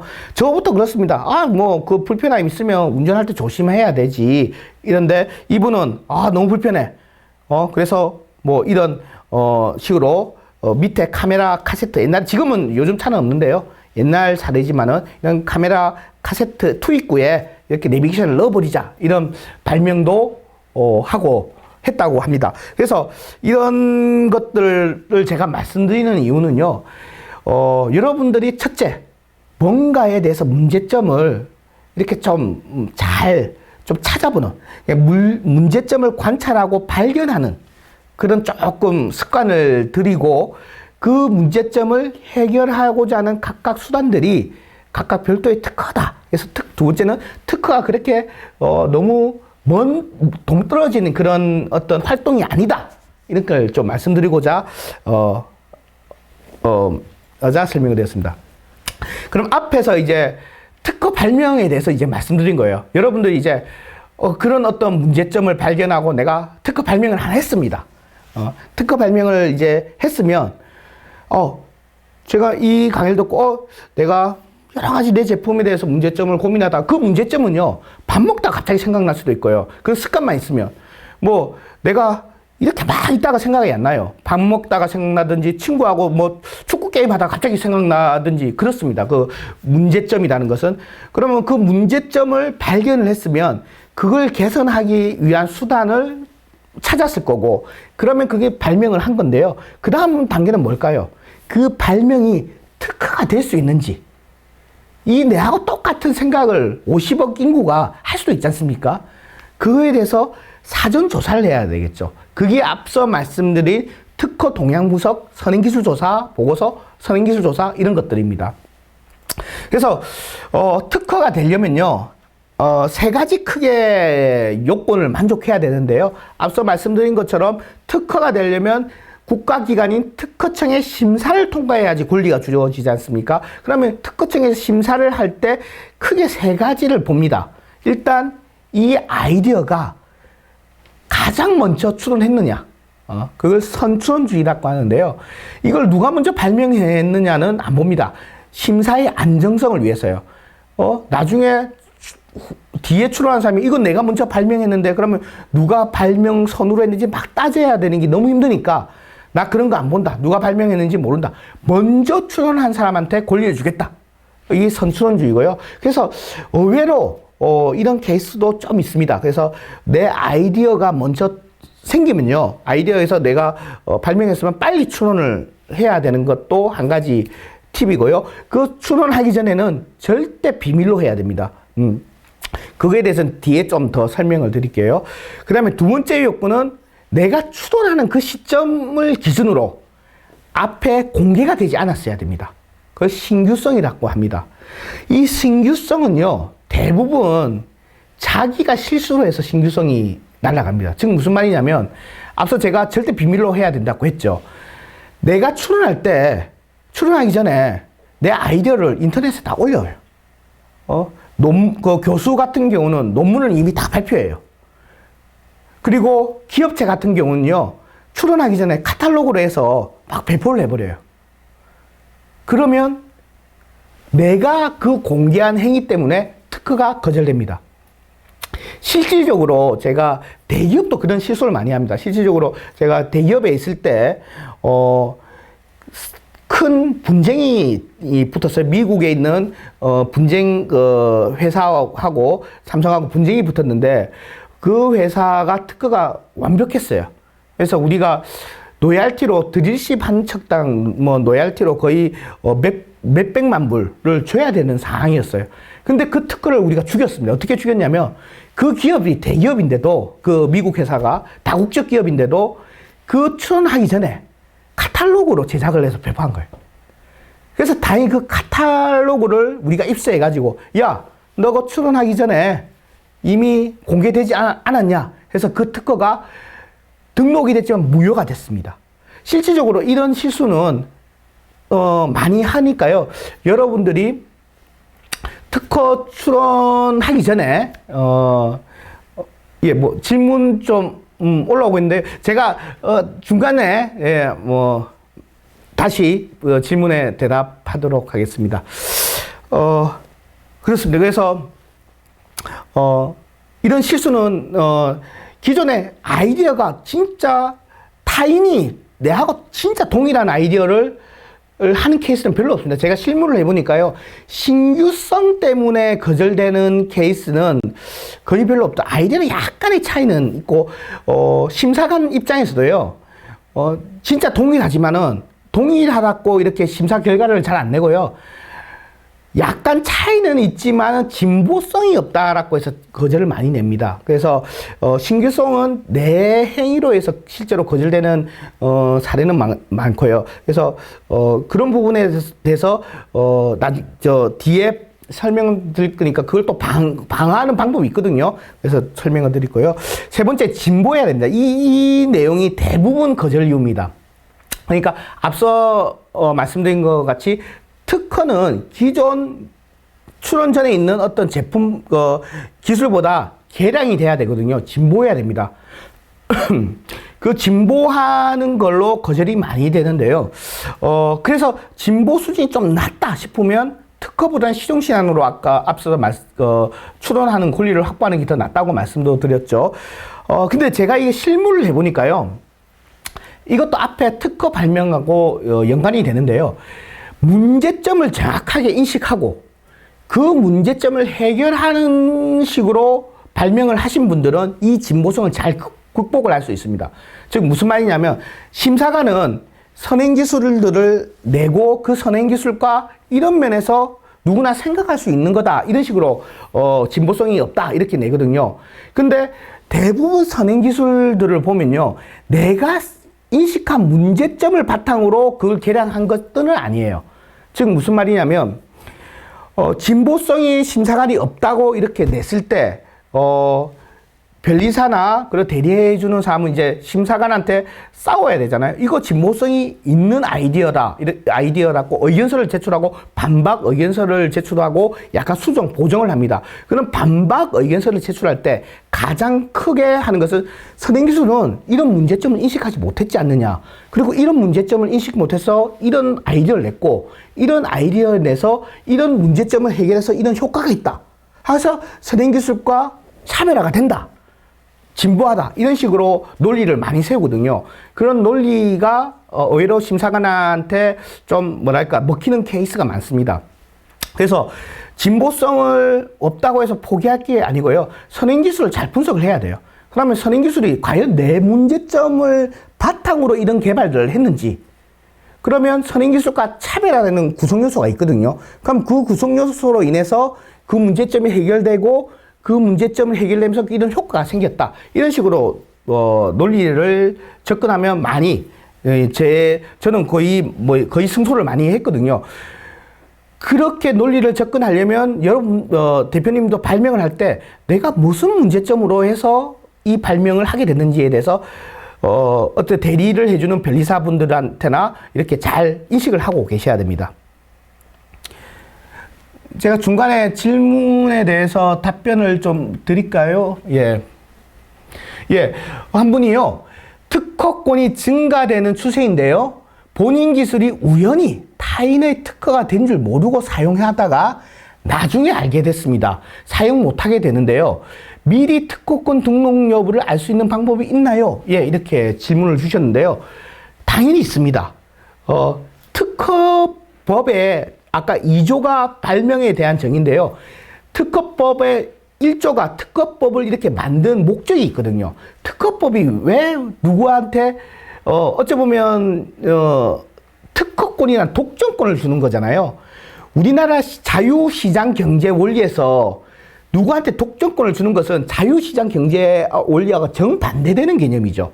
독점권을 안 줘야 되는 거죠. 그래서 독점을 자꾸 규제를 없애고 하는 것이 자유시장 경제의 원리인데, 그러면 왜 특허라는 제도가 있을까요? 특허는 너 독점권을 주기 위한 것이 목적이 아니고요. 네 아이디어 독점권 줄 테니까 공개를 해라. 그게 목적입니다. 그래서 특허를 출원하면요.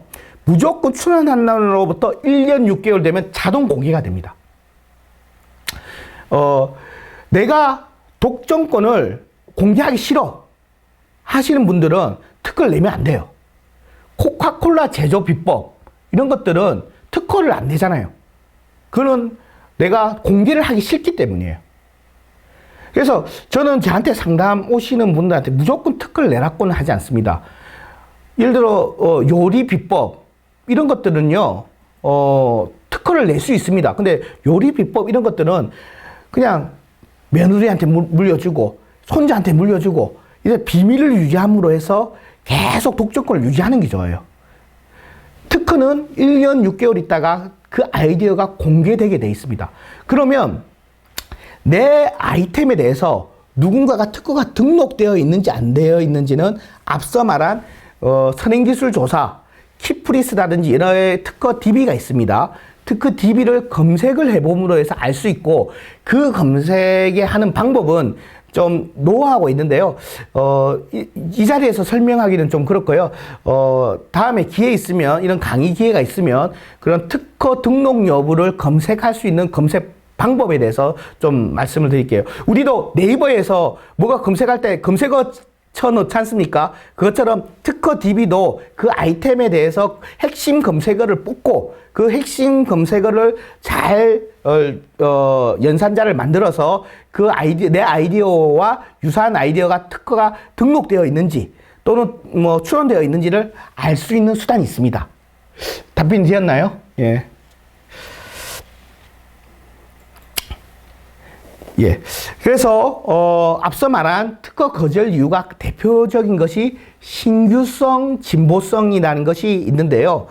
신규성은 기술, 출원일로부터 절대 공개가 되면 안 된다 했죠. 그래서 내 아이디어가 기술 공개 전에 반드시 특허청에 문서로 해서 접수가 돼야 됩니다. 출원이라는 표현은 특허청에 접수했다는 표현입니다. 그걸 지금 특허청에서 용어를 좀 바꾸자는데 출원해가지고 뭔가 대단한 뭐 법률 행위 같이 보이는데요. 일본식 용어거든요. 그냥 특허청 접수입니다. 출원 번호는요. 뭐 대단한 번호가 아니고 접수번호예요. 접수번호. 그래서 접수를 해야 되고요. 근데 솔직히 내가 특허 출원하기 전에 그렇다고 제품을 출시도 안 하고 계속 특허 출원할 때까지 너무 불측에 손해가 생길 수 있지 않습니까? 그렇기 때문에 법으로 내가 공개하고 나서 1년 이내에 특허 출원을 하면 그 공개한 행위는 공개되지 않은 걸로 봅니다.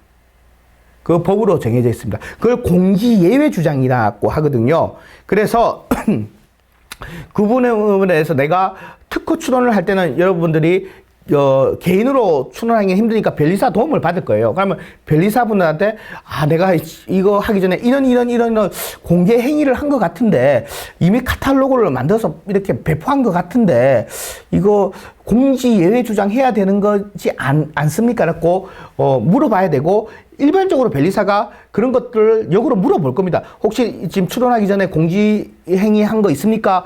이렇게 물어볼 거고요. 물어보지 않더라도 여러분들이 직접적으로 공지 예외 한 것 같으니까 좀 공지 예외 주장해 주십시오 해야 됩니다.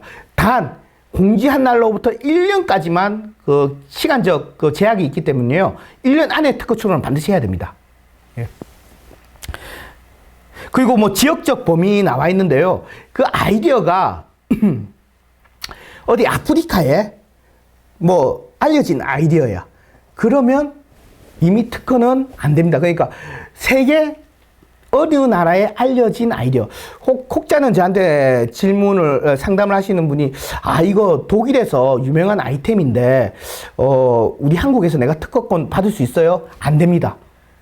이미 다른 나라에서 공지된 기술은 한국에서 특허를 받을 수 없고요. 공지된 개념은 세 개로 보는데요. 특허는 또 내가 한국에서 특허를 받으려면 한국 특허청에서 오케이 해야 되고요. 내가 독일에서 특허를 받으려면, 미국에서 특허를 받으려면 미국 특허청에서 오케이 해야 됩니다. 그래서 특허는 또 별도 나라마다 심사를 별도 받아야 됩니다. 예, 그렇게 보시면 될 것 같아요. 이거는 뭐 사례로서 제가 하나 든 건데요. 마법천자문이라는, 근데 제가 이것을 사례로 든 이유는요. 마법천자문이라는 책을 혹시 아시는 분도 있고 애니메이션을 보시는 분도 있을 거예요. 뭐 바람풍 하면 뭐 풍자가 확 나가는 그런 애니메이션이고 그런 책인데요. 이 책도 특허가 됩니다. 그런 어떤 한자 교재, 애니메이션을 한자 교재한 기록문자 이거 특허가 돼서 특허 대상이 됐고 이게 특허 등록이 됐거든요. 그래서 이 아이템이 또 이슈화돼서 이분이 엄청난 돈을 벌 수 있는 그런 상황이었는데요. 안타깝게 특허 출원 전에 교재가 판매가 됐어요. 아까 말씀드린 출원 전에 간행물로 배포한 그런 행위하고 비슷하죠. 그래서 이 특허는 등록되고 나서 제3자에 의해서 이런 것이 증빙이 돼가지고 무효가 된 사례입니다. 그래서 이 대표가 이런 공지 예외 주장이라든지 이런 법적 절차를 알았다면 특허 출원하기 전에 이런 공지 예외 주장을 했겠죠. 그죠? 그래서 제가 여러분들한테 말씀드리고 싶은 것은 내가 특허 출원하기 전에까지 내가 제품 출시하지 마 이렇게는 이야기 안 드립니다. 그렇지만 출시를 만약에 했고 공개 행위를 했다면 특허 출원할 때 변리사하고 충분히 상담해서 공지 예외 주장을 반드시 하시길 바라는 의미에서 말씀드렸습니다. 예, 대법원에서 특허 무효가 됐습니다. 이건 이제 특허 정보 검색 사이트입니다. 이렇게 무료로 특허, 각국 나라마다 무료로 이렇게 특허 정보를 검색할 수 있는 사이트가 있습니다. 우리나라는 키프리스라는 위에 있는 사이트고요. 미국에서는 미국, 유럽에서는 유럽. 각각 특허 정보를 검색할 수 있는 무료 사이트가 있습니다. 그래서 이 사이트에 들어가서 적절히 검색어를 조합해가지고 내 아이디어와 유사한 아이디어가 특허가 되어 있는지를 검색할 수 있습니다. 유료 검색 사이트도 있거든요. 윕스가 대표적인 건데요. 유료 검색 사이트는 제가 보니까 어찌 보면 외국계 자동 번역, 기계 번역 문도 제공하고 좀 뭐랄까 또 편의성이 더 있습니다. 예. 예. 질문이 하나 올라왔는데요. 특허 출원과 특허 등록의 가장 큰 차이가 무엇인가요? 특허가 출원되고 예, 잠시만요. 제가, 요즘 눈이 나빠져서 글자가 잘 안 보여서요. 등록 시일이 지나고 특허가 취소되는 경우는 어떤 경우인가요? 예, 말씀드리겠습니다. 제가 앞서 말씀드린 것 같이 특허는 특허청이라는 국가기관의 심사를 받아서 국가에서 인정을 해야지 권리가 생깁니다. 그래서 특허 출원은요, 말 그대로 그 국가기관인 특허청에 접수하는 행위입니다. 그래서 특허 추론이라는 용어를 쓰지만 특허 접수라고 이해하시면 좋을 것 같아요. 그래서 접수가 되면요, 그 다음 어떻게 되겠습니까? 심사관한테 배당되고 특허청이 심사관이 그걸 심사를 하겠죠. 앞서 말한 신규성이 있는지 진보한지 그 심사를 하고 오케이 이게 진보성이 있다 하면 특허 등록을 하게 되고요. 진보성이 없다 하면 거절 통지를 하게 됩니다. 정확하게는 특허 등록이 아니고 특허 결정을 하게 되고요. 진보성이 없다 또는 특허 안 되면 거절 통지를 하게 됩니다. 그럼 특허 결정을 하게 되면 이제 내가 돈을 내고 등록을 하게 되는 거죠. 그래서 특허 추론은 내가 접수하는 행위고요. 특허 등록은 특허청에서 이제 네가 특허 등록이 결정이 됐으니까 특허 등록을 시켜라 해서 내가 특허 등록을 시키는 행위고요. 그래서 특허 추론은 아직 아무 권리가 없는 상태입니다. 예, 이해되셨죠? 그래서 특허가 등록이 돼야지 내 아이템과 똑같은 아이템을 하는 사람한테 야 경고장도 날리고 내 특허야 이야기할 수 있는 거고요. 추론 상태에서는 아직 아무 권리가 없는 상태입니다. 심사 중이라고 보시면 됩니다. 그리고 특허 추론되고 등록되는데 시일이 지나고 특허 취소, 그 법률 용어로서는요, 무효라는 표현을 씁니다. 무효. 즉, 무슨 말이냐면요. 특허가 신규성, 진보성, 이렇게 본다고 했지 않습니까? 심사관이 신이 아니에요. 그러니까 심사관이 오판을 할 수도 있습니다. 그러니까 등록이 안 될 것을 등록을 시켜줄 수도 있어요. 그래서 심사관이 특허 등록을 해서 특허권이 생겼는데요. 그걸 보니까 제3자가 그 아이디어 이미 다 알려진 아이디어다. 그러면 제3자가 무효 심판을 청구하게 됩니다. 특허청에. 그럼 무효 심판을 청구하게 되면요. 심사관이 아니고 법원에처럼 판사가 판단하듯이 심판관이 배정이 돼서 심판관이 다시 그거에 대해서 판단을 합니다. 그래서 이거 당신 말이 맞네. 이미 다 알려진 발명이네. 이러면 무효 판결, 무효 신결을 하게 됩니다. 무효 신결을 하게 되면 특허가 없었던 것으로 봅니다.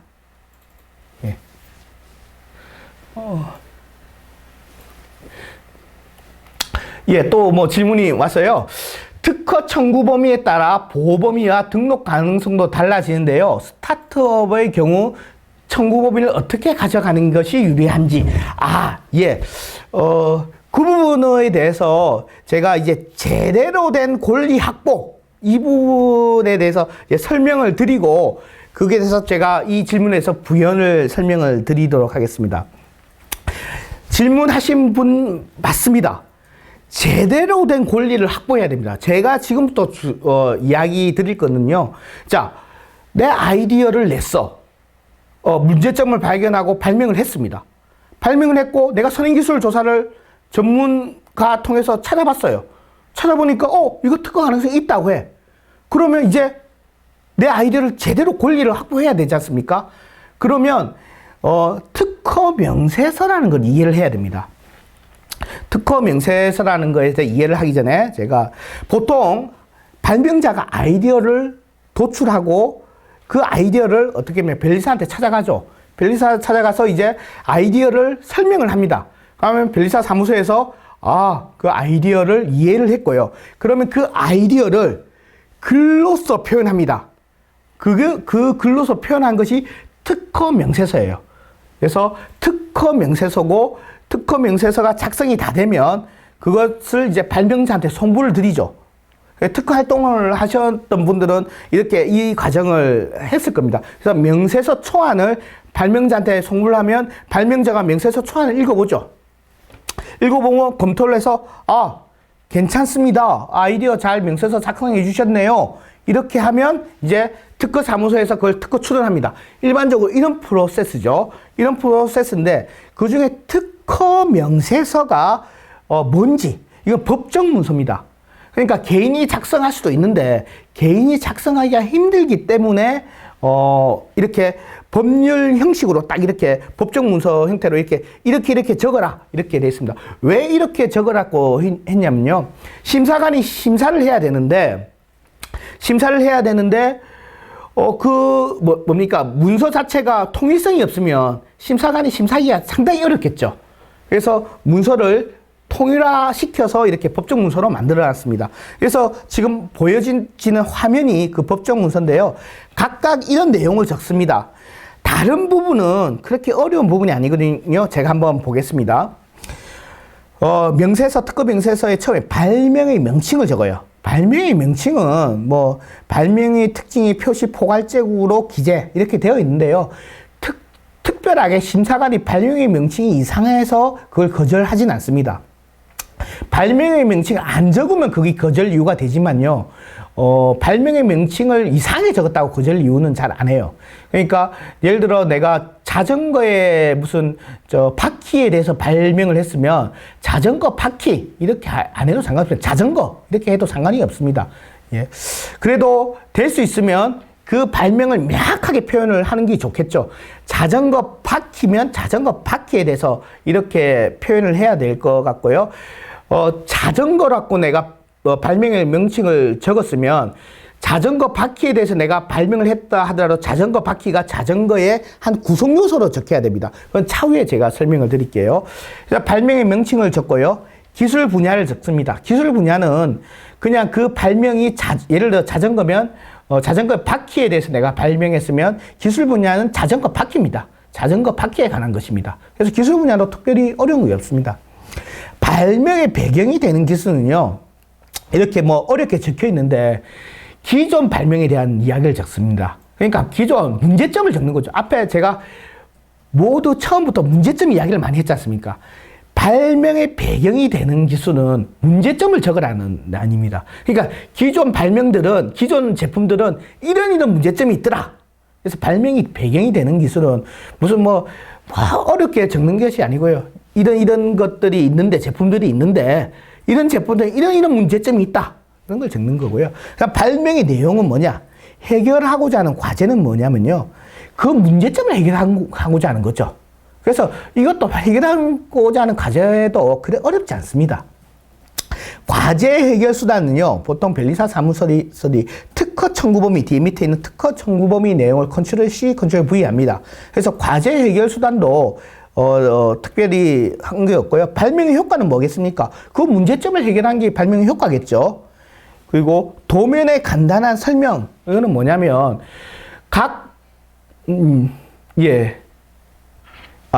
그 도면의 간단한 설명은 이제 그 발명을 설명하기 위해서 도면을 뒤에 붙입니다.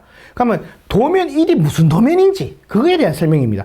도면 2는 본 발명의 무슨 사시도다. 도면 2는 본 발명의 바퀴 부분이다. 이런 그 말 그대로 도면에 대한 내용입니다. 그러니까 중요한 부분이 발명을 실시하기 위한 구체적 내용하고 특허 청구 범위라고 해서 이렇게 빨간색을 제가 표시해 놨는데요. 발명을 실시하기 위한 구체적 내용이 이제 여러분들이 자유롭게 적어야 되는 거예요. 그러니까 보통 명세서가 한 15장 되면요. 발명을 실시하기 위한 내용의 분량이 한 50% 이상입니다. 그래서 발명이 실시하기 위한 내용은 도면에 대해서 도면을 참조해서 그 도면을 가지고 내 발명을 설명하는 부분이에요.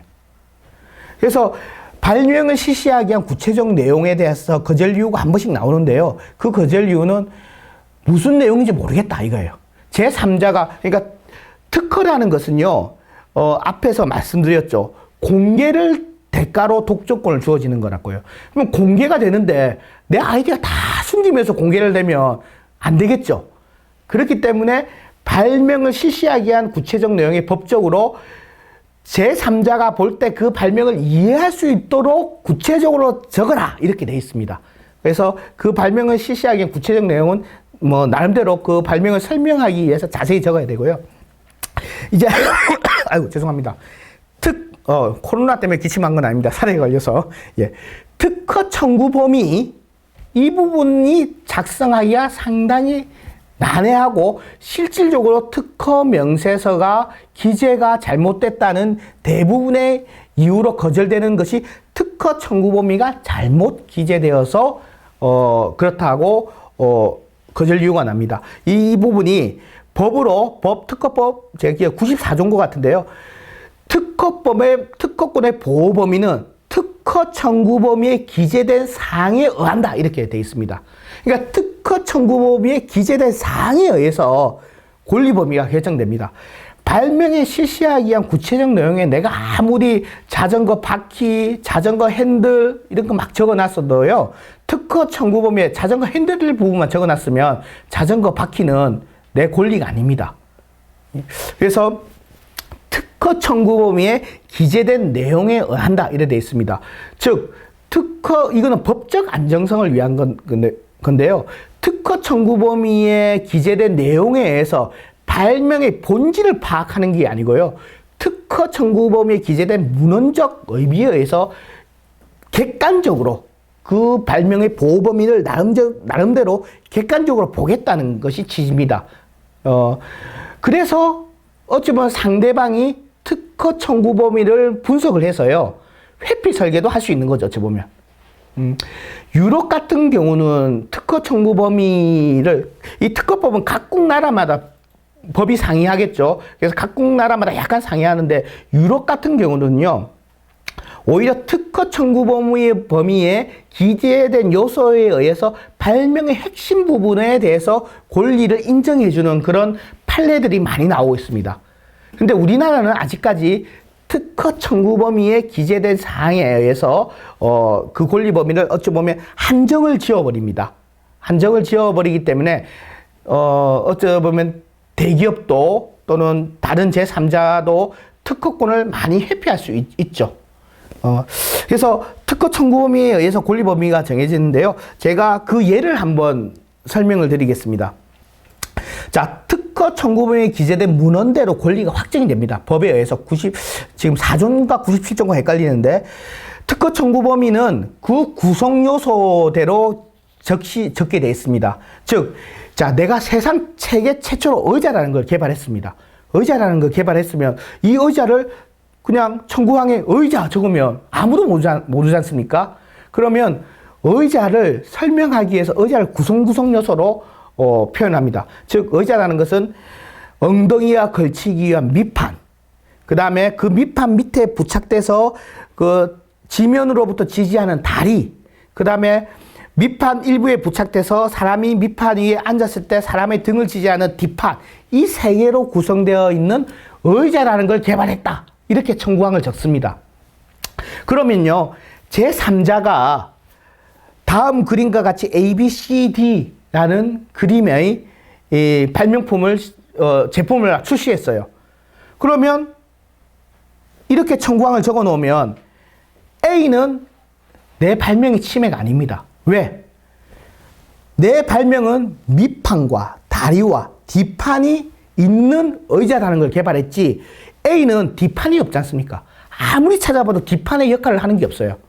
그래서 실제로 이런 특허 소송이 들어가면요, 특허 구성요소에 해당하는 그런 구성요소가 그 제품에 대칭되는 게 있는지를 판사들은 봅니다.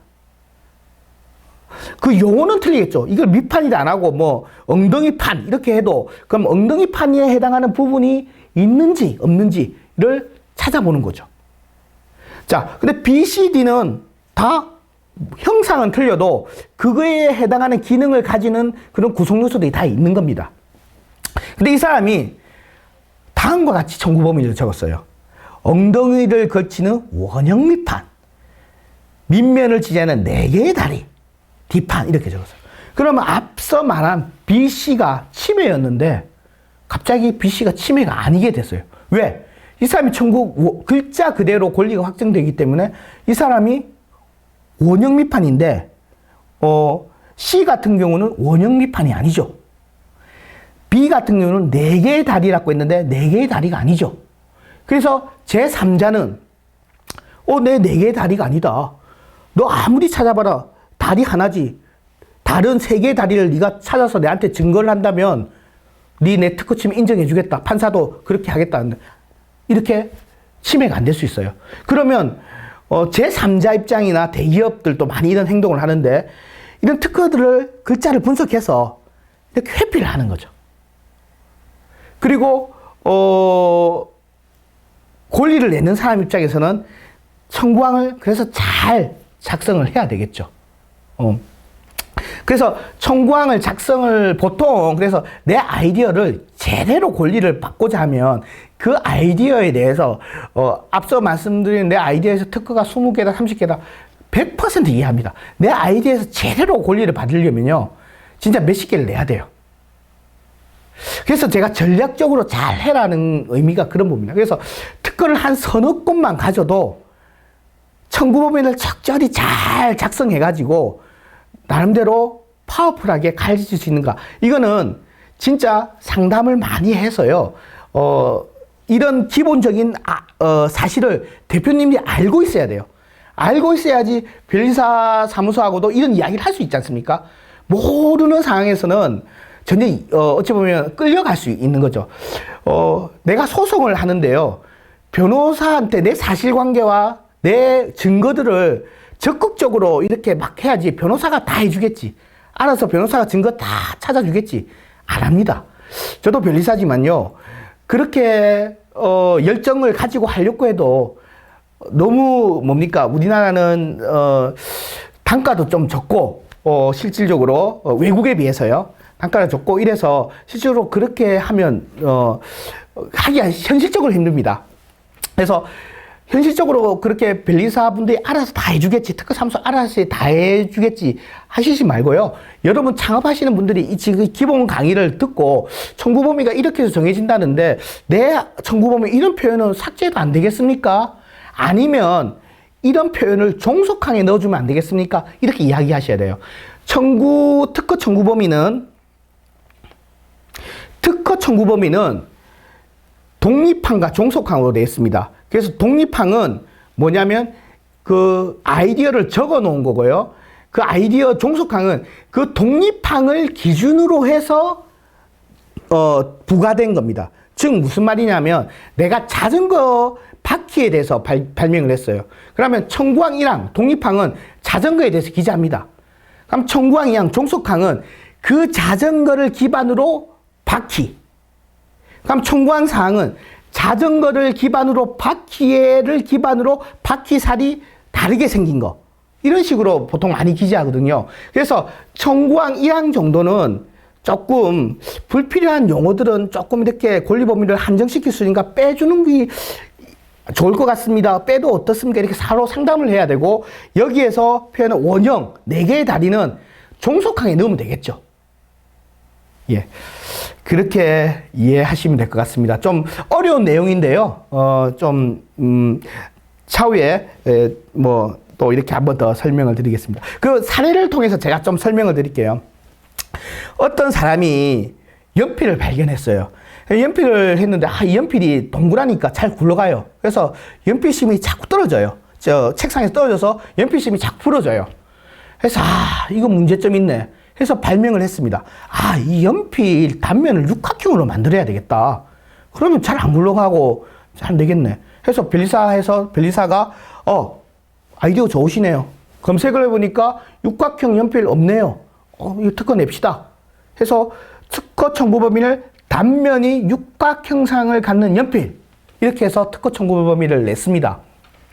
이러면서 이제 변리사가 초안이라고 해서 특허사무소죠. 변리사가 특허사무소 초안이라 해서 보내주면 이제 검토를 하잖아요. 그러니까 대부분 이제 발명자나 대표님 같은 경우는 내가 단면이 육각 형상을 갖는 연필 잘 표현이 됐네. 감사합니다. 이렇게 넘어갔는데요. 이렇게 하면 제 앞에 설명을 들어서 알겠지만 이렇게 하면 50점짜리, 60점짜리죠. 어떻게 하면 되겠습니까? 문제점을 다 커버할 수 있는 어떤 청구 범위가 있으면 더 좋겠죠. 즉 단면이 육각형이 아니고 단면이 오각형, 단면이 삼각형도 잘 안 굴러가잖아요. 그러면 청구항이 단면이 육각 형상을 갖는 연필보다는 다각형의 단면을 갖는 연필, 이렇게 하면 권리 범위가 더 넓어지잖아요. 그렇죠? 그리고 이것도 한 80점짜리입니다. 그럼 이런 형상은 어떻게 할까요? 이런 타원형이라든지 단면이 다각형이 아니지만은 잘 굴러가지 않는 그런 연필도 있을 수 있잖아요. 그러면 청구 범위를 다음과 같이 표현할 수도 있는 거죠. 보통 이렇게 창업활동, 스타트업들이 보통 이렇습니다. 발명이 처음에는 육각형 단면만 내 아이디어라고 생각을 해요. 그리고 또 이렇게 하다 보니까 이런 것도 되네 해서 별도 특허 출원을 냅니다. 그리고 이런 것도 되겠네 하면서 별도 특허 출원을 내요. 그래서 특허 출원을 활동을 이렇게 해서 특허 숫자를 늘려서 내 권리를 제대로 확보하는 것도 한 가지 전략입니다. 근데 낼 때 충분히 좀 논의해서 청구항을 좀 제대로 이렇게 그것을 수립하고 설계한다는 표현을 쓰는데요. 특허 청구범위를 제대로 좀 설계하는 것도 어떻게 보면 제 권리를 제대로 확보할 수 있는 한 가지 방법입니다. 그래서 앞서 질문 중에 제대로 된 권리 확보를 하기 위해서 특허 명세서 이외에 특허 청구 범위에 의해서 권리 범위가 확정되고, 즉 특허 청구 범위에 기재된 문헌에 의해서 권리 범위가 확정되고, 그렇기 때문에 특허 청구 범위를 잘 기재해야 된다고 말씀드리겠고요. 참고로 하나 더 말씀드리면요. 요즘은 그래서 이게 문제가 되잖아요. 대표님도 들어보니까 이거 지금 특허 내봤자 내 권리 제대로 못 받겠네. 계속 특허 내야 되겠네. 이런 문제가 있어서 최근 판례는요. 이렇게 법은 돼 있지만은 균등한 범위까지 권리를 인정해주는 부분이 있습니다. 그래서 균등론이라는 어떤 법률적 학문적 용어인데요. 즉 그게 무슨 말이냐면요. 특허 청구 범위에 스프링이라고 적어놨어요. 근데 스프링은, 이 사람 스프링이라고 적어놨네? 그러면 나는 스펀지로 해서 만들어야지. 이러면, 스펀지하고 스프링이 구성요소가 틀리기 때문에 이거는 뭐 특허 청구 범위가 문헌대로 해석하면 아니지 않느냐 해서 그 원리대로 하면 이게 특허 침해가 안 될 수도 있어요. 근데 판례에 의하면 스프링하고 스펀지는 솔직히 같은 해결 원리를 가지고 과제 해결 원리가 똑같고 기능이 똑같다. 그래서 그거는 단순 청구항이 스프링이라고 적었다 하더라도 당업자, 그러니까 그 기술 분야에 있는 사람이 그걸 스펀지로 이렇게 치환하는 건 누구나 생각할 수 있다. 그 정도의 것은 비록 스프링이라고 적었다 하더라도 스펀지까지 그 사람의 권리로 인정해 줘야 된다. 이런 어떤 균등, 그 문헌 그대로에서 약간 확장해서 이렇게 청구항을 인정해주는 그런 판례들이 정립되어 있습니다. 그래서 그것까지 조금 이해해 주시면 내 글자 그대로 권리가 이렇게 생긴다고 하는데 그 강의 들으면 뭐 좀 걱정하시는 분은 그런 것까지 조금 이해를 좀 해주시면 될 것 같습니다. 이게 32분 정도인데요. 질문이 좀 나와서요. 제가 질문을 좀 시간을 좀 늘리고자 좀 빨리 끝냈는데요. 그럼 질문을 중간중간에 제가 답변을 좀 드리도록 하겠습니다. 특허 청구 범위에 따라 보호 범위와 등록 가능성이 달라지는데요. 스타트업의 경우 청구 범위를 어떻게 가져가는 것이 유리하지요? 그 부분을 제가 설명을 드리겠습니다. 맞습니다. 청구 범위를 적게 청구 범위에서 의해서 권리가 정해집니다. 그렇다고 해서 내가 청구 범위를 너무 확장해서 적으면요. 어떻습니까? 등록 가능성이 또 떨어져요. 즉 청구항 1항에 자전거를 적었어요. 그리고 청구항 2항에 자전거를 바탕으로 하는 자전거 바퀴를 적었습니다. 그러면 자전거는 이미 다 알려져 있잖아요. 그래서 청구항을 너무 구성 요소를 적게 적어버리면 등록 가능성은 떨어지고, 그래서 등록 가능성을 높이고자 한다고 해서 청구항을 너무 또 좁게 적어버리면 또 내가 등록되고 나서 권리를 제대로 확보할 수 없죠. 그래서 저 같은 경우는 대표님한테 청구항이 하나만 적는 게 아닙니다. 청구항에 대해서 몇 개, 그러니까 그 다항제라 해서 청구항은 여러 개 적을 수 있어요. 제가 참고로 말씀드리면 제가 특허 법인에 있을 때 퀄컴이라든지 이런 걸 대리하면요. 퀄컴은 청구항을 1000개씩 적어요. 많게는 1000개, 청구항이 1000개입니다. 그 문서가 특허 명세서 문서가 1000페이지 이상이 돼요. 자, 그런 애들은요. 청구항 1항은 전략적으로 거의 선행기수보다 약간 차이나게 적습니다. 그런 친구들은 약간 차이나게. 그리고 청구항 2항, 3항에 내 진짜 핵심 아이디어를 숨겨요. 그러면 이거는 이제 뭐 제가 그냥 경험상 말씀드리는 건데요. 심사관들은 딱 보면 일단은 이 심사관들은 이 특허를 어떻게 보면 거절 이유를 찾아내고 어떻게 보면 거절시키는 게 주목적이잖아요.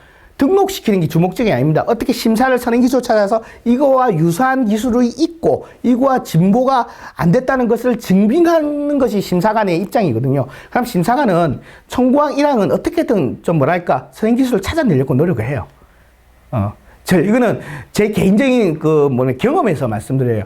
그러면 저는 개인적으로 청구항과 보호 범위와 등록 가능성의 적절한 타협점을 찾으려면요, 나름대로 청구항을 전략적으로 이렇게 좀 여러 개 가져가고요. 등록이 됐을 때 청구항을 줄일 수 있습니다. 자, 왜 청구항을 줄이라고 말씀드리냐면요, 제가 앞에서 등록이 되면요, 연차료가 나온댔죠. 그 연차료는 청구항 숫자에 비례합니다. 그래서 또 이 청구항 숫자가 너무 많아버리면요, 나중에 10년 지나면 청구항에 의해서 심사료가 몇십만 원씩 나와요. 연차료가. 1년 연차. 그래서 핵심 아이디어만 청구항에 두고요, 나머지는 지울 필요가 있습니다. 등록할 때. 그걸 변리사한테 요구를 해야 돼요. 지금 그 핵심 아이디어는 뭐죠? 이렇게 하면 이렇게 말씀드릴게요. 권리 범위가 가장 큰 것만 남기고 나머지는 종속항은 지워버리면 돼요. 즉, 자전거에 대해서 권리를 받았는데 자전거 바퀴에 대해서 내가 굳이 가질 필요 없어요. 자전거는 자전거 바퀴가 있어야지, 자전거 바퀴는 자전거가 있어야지 타고 다닐 수 있잖아요. 그러면 자전거만 놔둬놓고 자전거 바퀴는 그냥 지워도 상관없습니다. 그래서 전략적으로 출원할 때는 좀 청구항수를 늘렸다가 등록되고 나서 청구항수를 줄이는 것도 하나 전략이라고 볼 수도 있어요. 그리고 그것도 있습니다. 그러면 또 어떤 분은 출원할 때 그럼 심사료가 늘어나요. 맞습니다. 청구할 때 심사료도 청구항수에 비례하거든요. 그래서 그 청구항수를 또 막연히 막 늘릴 수는 없어요. 그래서 적절히 보통 변리사 사무소에 한 10개 전후로 이렇게 청구항수를 만들거든요. 그래서 청구항수를 적절하게 전략적으로 단순 의미 없이 종속항을 적지 말고요, 이렇게 전략적으로 적는 것도 하나의 방법입니다. 답변이 됐는지 모르겠네요. 의료기기 제품에 특허 출원이 되었다고 표시하고 꼭 특허된 것처럼 광고되는데 이거는 법적으로 허위 표시입니다. 허위 표시는 아니겠네요. 특허 출원은 맞습니다. 근데 우리 소비자 입장에서 특허 출원이 뭔가 대단한 것처럼 느껴서 문제죠. 근데 이제 특허를 아는 사람은 특허 출원 이꼬르 의료기기 제품 특허 출원하면 뭔가 특허된 것처럼 보이잖아요. 만약에 의료기기 제품의 특허 제품이라면 허위 표시로 그거는 형사처벌 대상입니다. 근데 특허 출원은 우리 소비자 입장이 특허 출원의 의미가 특허된 것처럼 착각을 해서 문제지, 실질적으로 특허 출원된 것은 맞으니까 저거는 뭐 법적으로 문제가 되지는 않을 것 같은데요. 그 밑에 특허된 것처럼 그건 허위 표시입니다. 그건 형사처벌 받습니다. 예. 그러니까 그래서 지금 특허청이나 정부기관에서 특허 출원이라는 용어 대신 특허 접수로 바꾸자 이런 말이 나오고 있는 이유 중에도 하나입니다. 이렇게 소비자 입자가 특허 출원해가 특허 출원 번호가 나오거든요. 10-뭐뭐뭐뭐 이렇게 나오니까 마치 특허된 것처럼 보여요. 그래서 이 표현을 특허 접수, 그리고 접수 번호로 하자 이런 말이 나오는 이유 중에 하나가 그런 이유입니다. 그래서 특허 출원되었 표시는 좀 괜찮은데 특허된 것처럼 광고하는 것은 문제가 있다고 봅니다. 특허 출원부터 등록까지 어느 정도 소요되는가요? 예, 잘 질문해 주셨는데요. 특허는 출원하고 나서 특허 출원은 접수라고 했죠. 그 다음에 반드시 심사 청구를 해야지 심사를 해줍니다. 심사 청구를 안 하면요, 특허 출원하고 3년이 지나고 나서 심사 청구를 안 하면 그 취하가 돼버려요, 자동. 그러니까 특허 출원하고 심사를 해야 돼요. 근데 대부분은 특허 출원서가 보면 특허 출원서가 있고 이제 특허 명세서를 첨부하게 돼 있죠. 특허 출원서에 보면 발명자가 누구고, 출원인이 누구고, 그 다음에 대리인이 누구고, 이렇게 적혀 있습니다. 거기에 한날락에 심사 청구 여부 해가지고 여부 이렇게 돼 있습니다. 그래서 대부분은 출원서에 심사 청구한다고 딱 표시되어 있습니다. 표시되어 있기 때문에 자동 출원하면서 심사 청구로 넘어가는 거죠. 그렇고, 만약에 출원서에 심사 청구 안 하겠다고 하면 그 부로 딱 이렇게 하면 심사 청구가 안 됩니다. 심사가 안 됩니다. 그러면 3년 이내에 별도 심사 청구서 해가지고 문서를 별도로 접수를 해서 심사 청구를 해야 됩니다.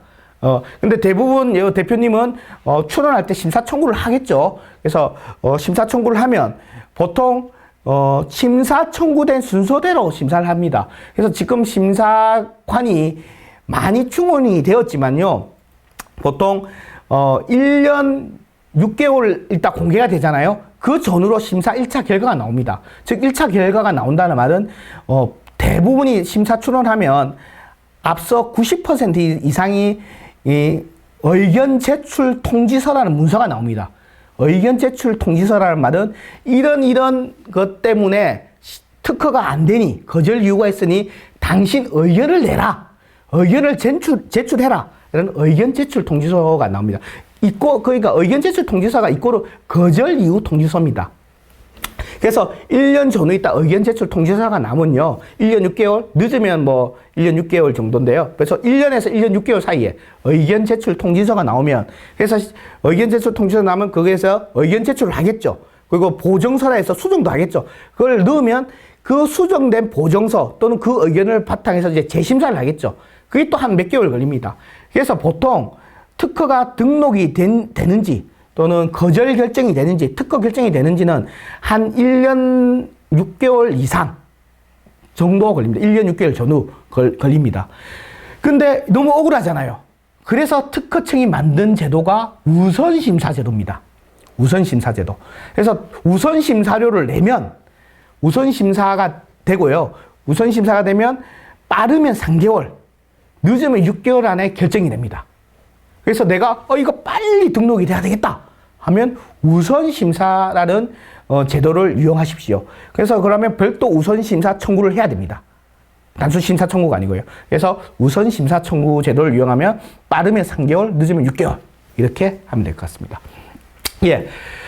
특허, 상표, 디자인권 모두 변리사를 통해서만 출원이 가능한가요? 직접 출원과 변리사를 통한 출원의 장단점이 무엇인가요? 예. 모두 개인이 할 수 있습니다. 개인이 할 수 있습니다. 소송, 변호사 안 하고 개인이 소송할 수 있습니다. 똑같습니다. 특허, 상표, 디자인, 변리사 도움 없이 개인이 문서 접수할 수 있습니다. 다만, 특허는요, 내 아이디어를 글로 표현해야 되지 않습니까? 아까 특허 명세서라는 형태의 법적 문서를 작성해야 되잖아요. 그 부분에 다른 부분은 다 개인이 발명가가 잘 적을 수 있습니다. 근데 특허 청구 범위는 상당히 조금 수련이 돼야 됩니다. 그래서 변리사들도 변리사 합격하고 나서 특허 청구 범위 조금 자신 있게 적을 만하다 하는 것이 제 같은 경우도 한 4, 5년? 지금은 이제 아이디어 들으면 특허 청구 범위 구성요소 이래 잡아야 되고 이렇게 해야 되겠다. 한 4, 5년 정도. 수습은 1년 반드시 해야 되고요. 좀 정확하게 지금은 모르겠는데 저희 때는 반드시 1년 동안 수습을 해야 되고 명세서를 이제 제가 그냥 개인적으로 이제는 뭐 어떤 아이디어가 들어와도 권리 범위를 이렇게 잡아서 특허 청구 범위를 좀 나름대로 최적화하게 적을 수 있겠다는 느낌이 온다. 이게 한 4, 5년 동안 제가 거의 뭐 실무를 하면서 이 정도 느낌이 왔거든요. 마찬가지입니다. 그래서 특허 청구 범위 같은 경우는요, 의사도 마찬가지잖아요. 의사 자격증 땄다고 해서 다 의사 잘하지 않지 않습니까? 레지던트를 하면서 수련이 과정을 많이 거쳐야지 나름대로 수준이 올라오잖아요. 변리사들도 마찬가지인 것 같습니다. 특허 청구 범위를 많이 작성해보고, 의견서를 많이 대응해보고, 심사관하고 막 싸워보고, 소송도 가보고, 이래야지 어느 정도 실력이 올라와서 특허 청구 범위는, 그런 어떤 경험이 없는 이제 발명자가 바로 적기에는 좀 쉽지 않다고 저는 개인적으로 판단이 듭니다. 이제 좀 수련을 많이 쌓아야 될 것 같고요. 단, 상표와 디자인 같은 경우는요, 아이디어가 아니지 않습니까? 상표는 이미지잖아요. 그리고 디자인은 그 도면이잖아요. 그것들은 그냥 상표 출원서에 이미지, JPG 이미지, 상표 이미지를 붙이면 되고, 그 다음에 디자인 출원서에 도면을 붙이면 되거든요. 디자인법은 최근에 개정돼서 디자인권은 실물 사진을 붙여도 상관없습니다. 도면을 그릴 줄 모르면. 실물 사진을 붙여도 상관없거든요. 그래서 상표나 디자인권 같은 경우는 그냥 개인이 하셔도 충분히 가능할 거라고 저는 판단됩니다. 그래도 그 절차나 이런 것들은 좀 이렇게 교육을 받으셔야 되겠죠. 예. 예. 만약 해외 특허가 등록되고 특허의 내용 어떤 부분이 진보성이나 청구 위반되었다 한다면 일정 기간까지 반박을 해야 하는 것으로 알고 있습니다. 이때 회피 설계뿐만 아니라 청구항 추가도 추가 가능한지요? 또 어떤 변리사님의 도움 없이 개인으로 반박할 시 도움을 받을 수 있는 것이 있나요? 예. 일단은 해외 특허뿐만 아니고요. 국내 특허도 진보성이나 청구 범위가 위반됐다고 한다면 아까 말씀드린 것처럼 의견 제출 통지서가 옵니다. 의견을 제출해갖고 통지서가 오면 그거에 대해서 법적 문서에 맞게 의견 제출을 하고 보정을 해야 됩니다.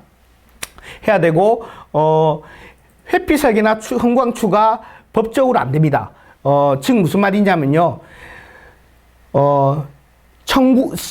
법적으로는 신규 사항 추가 금지라고 되어 있거든요. 심사관이 A라는 발명에 대해서 한참 이제 심사해서 심사 결과를 냈어요. 근데 거기에서 새로운 내용을 약간 넣어버리면 심사관은 A-에 대해서 다시 심사를 해야 됩니다. 이거는 심사관에 대해서 인정을 안 해줍니다. 그래서 A에 대해서 심사를 이미 다 해놨는데 새로운 내용 A-에 넣어버리면 심사관은 A-에 대해서 다시 심사를 해야 되거든요. 그래서 법적으로 신규 사항 추가는 금지되어 있습니다. 그럼 A-에 대해서는 별도 출원을 해야 돼요. 해야 되고 이래 도움을 받을 수 있는 솔직히 말씀드리면요. 솔직히 이래 뭐 개인이 특허 출원 상표권 할 수 있다, 디자인권 할 수 있다. 이거는 변리사분들이 지금 강의를 안 듣고 계시겠죠? 예, 변리사분들이 들으면 별로 기분이 안 좋으시겠죠? 저는 이제 기관에 속해 있으니까 좀 이렇게 편하게 제 의견을 말씀드리는 거고요.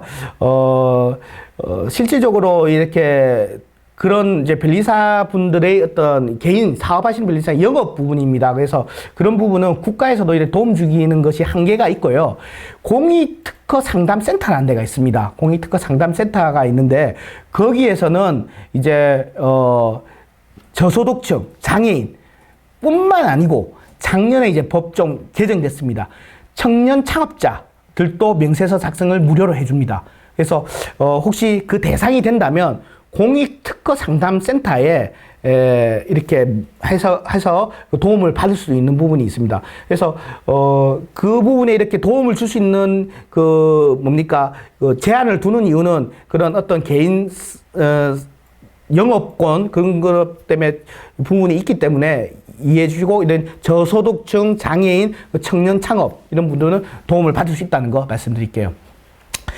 특허 연장은 최대한 몇 년까지 보호받을 수 있습니까? 앞서 말씀드렸죠. 특허는 연장이라는 개념이 없습니다. 연장이라는 개념이 없고요. 출원일로부터 20년간 독점권이 있고요. 상표가 연장이 됩니다. 상표는 연장이 되고요. 특허는 연장이 없고 단 의약품에 대해서는 존속기간 연장 을 받아줍니다. 지금 의약품은 왜 그걸 받아주냐면요. 의약품 같은 경우는 코로나 코로나 이런 사태에 백신에서 봤듯이 의약품은 개발하고 났어요. 그거에 대해서 임상 실험이라든지 그 실험 기간이 최소 2, 3년 걸립니다. 근데 2, 3년 동안 특허권은 있는데 실제로 제품을 활동을 못하죠. 그래서 의약품에 같은 경우는 그 임상 실험 그 기간 동안은 그만큼 존속 기간을 연장시켜 줍니다. 신청하면. 그래서 의약품만 존속 기간이 연장이 되고요. 그 외에 특허는 연장이라는 개념이 없습니다. 20년 동안 보호되고 상표만 10년 단위로 연장을 할 수 있습니다. 예.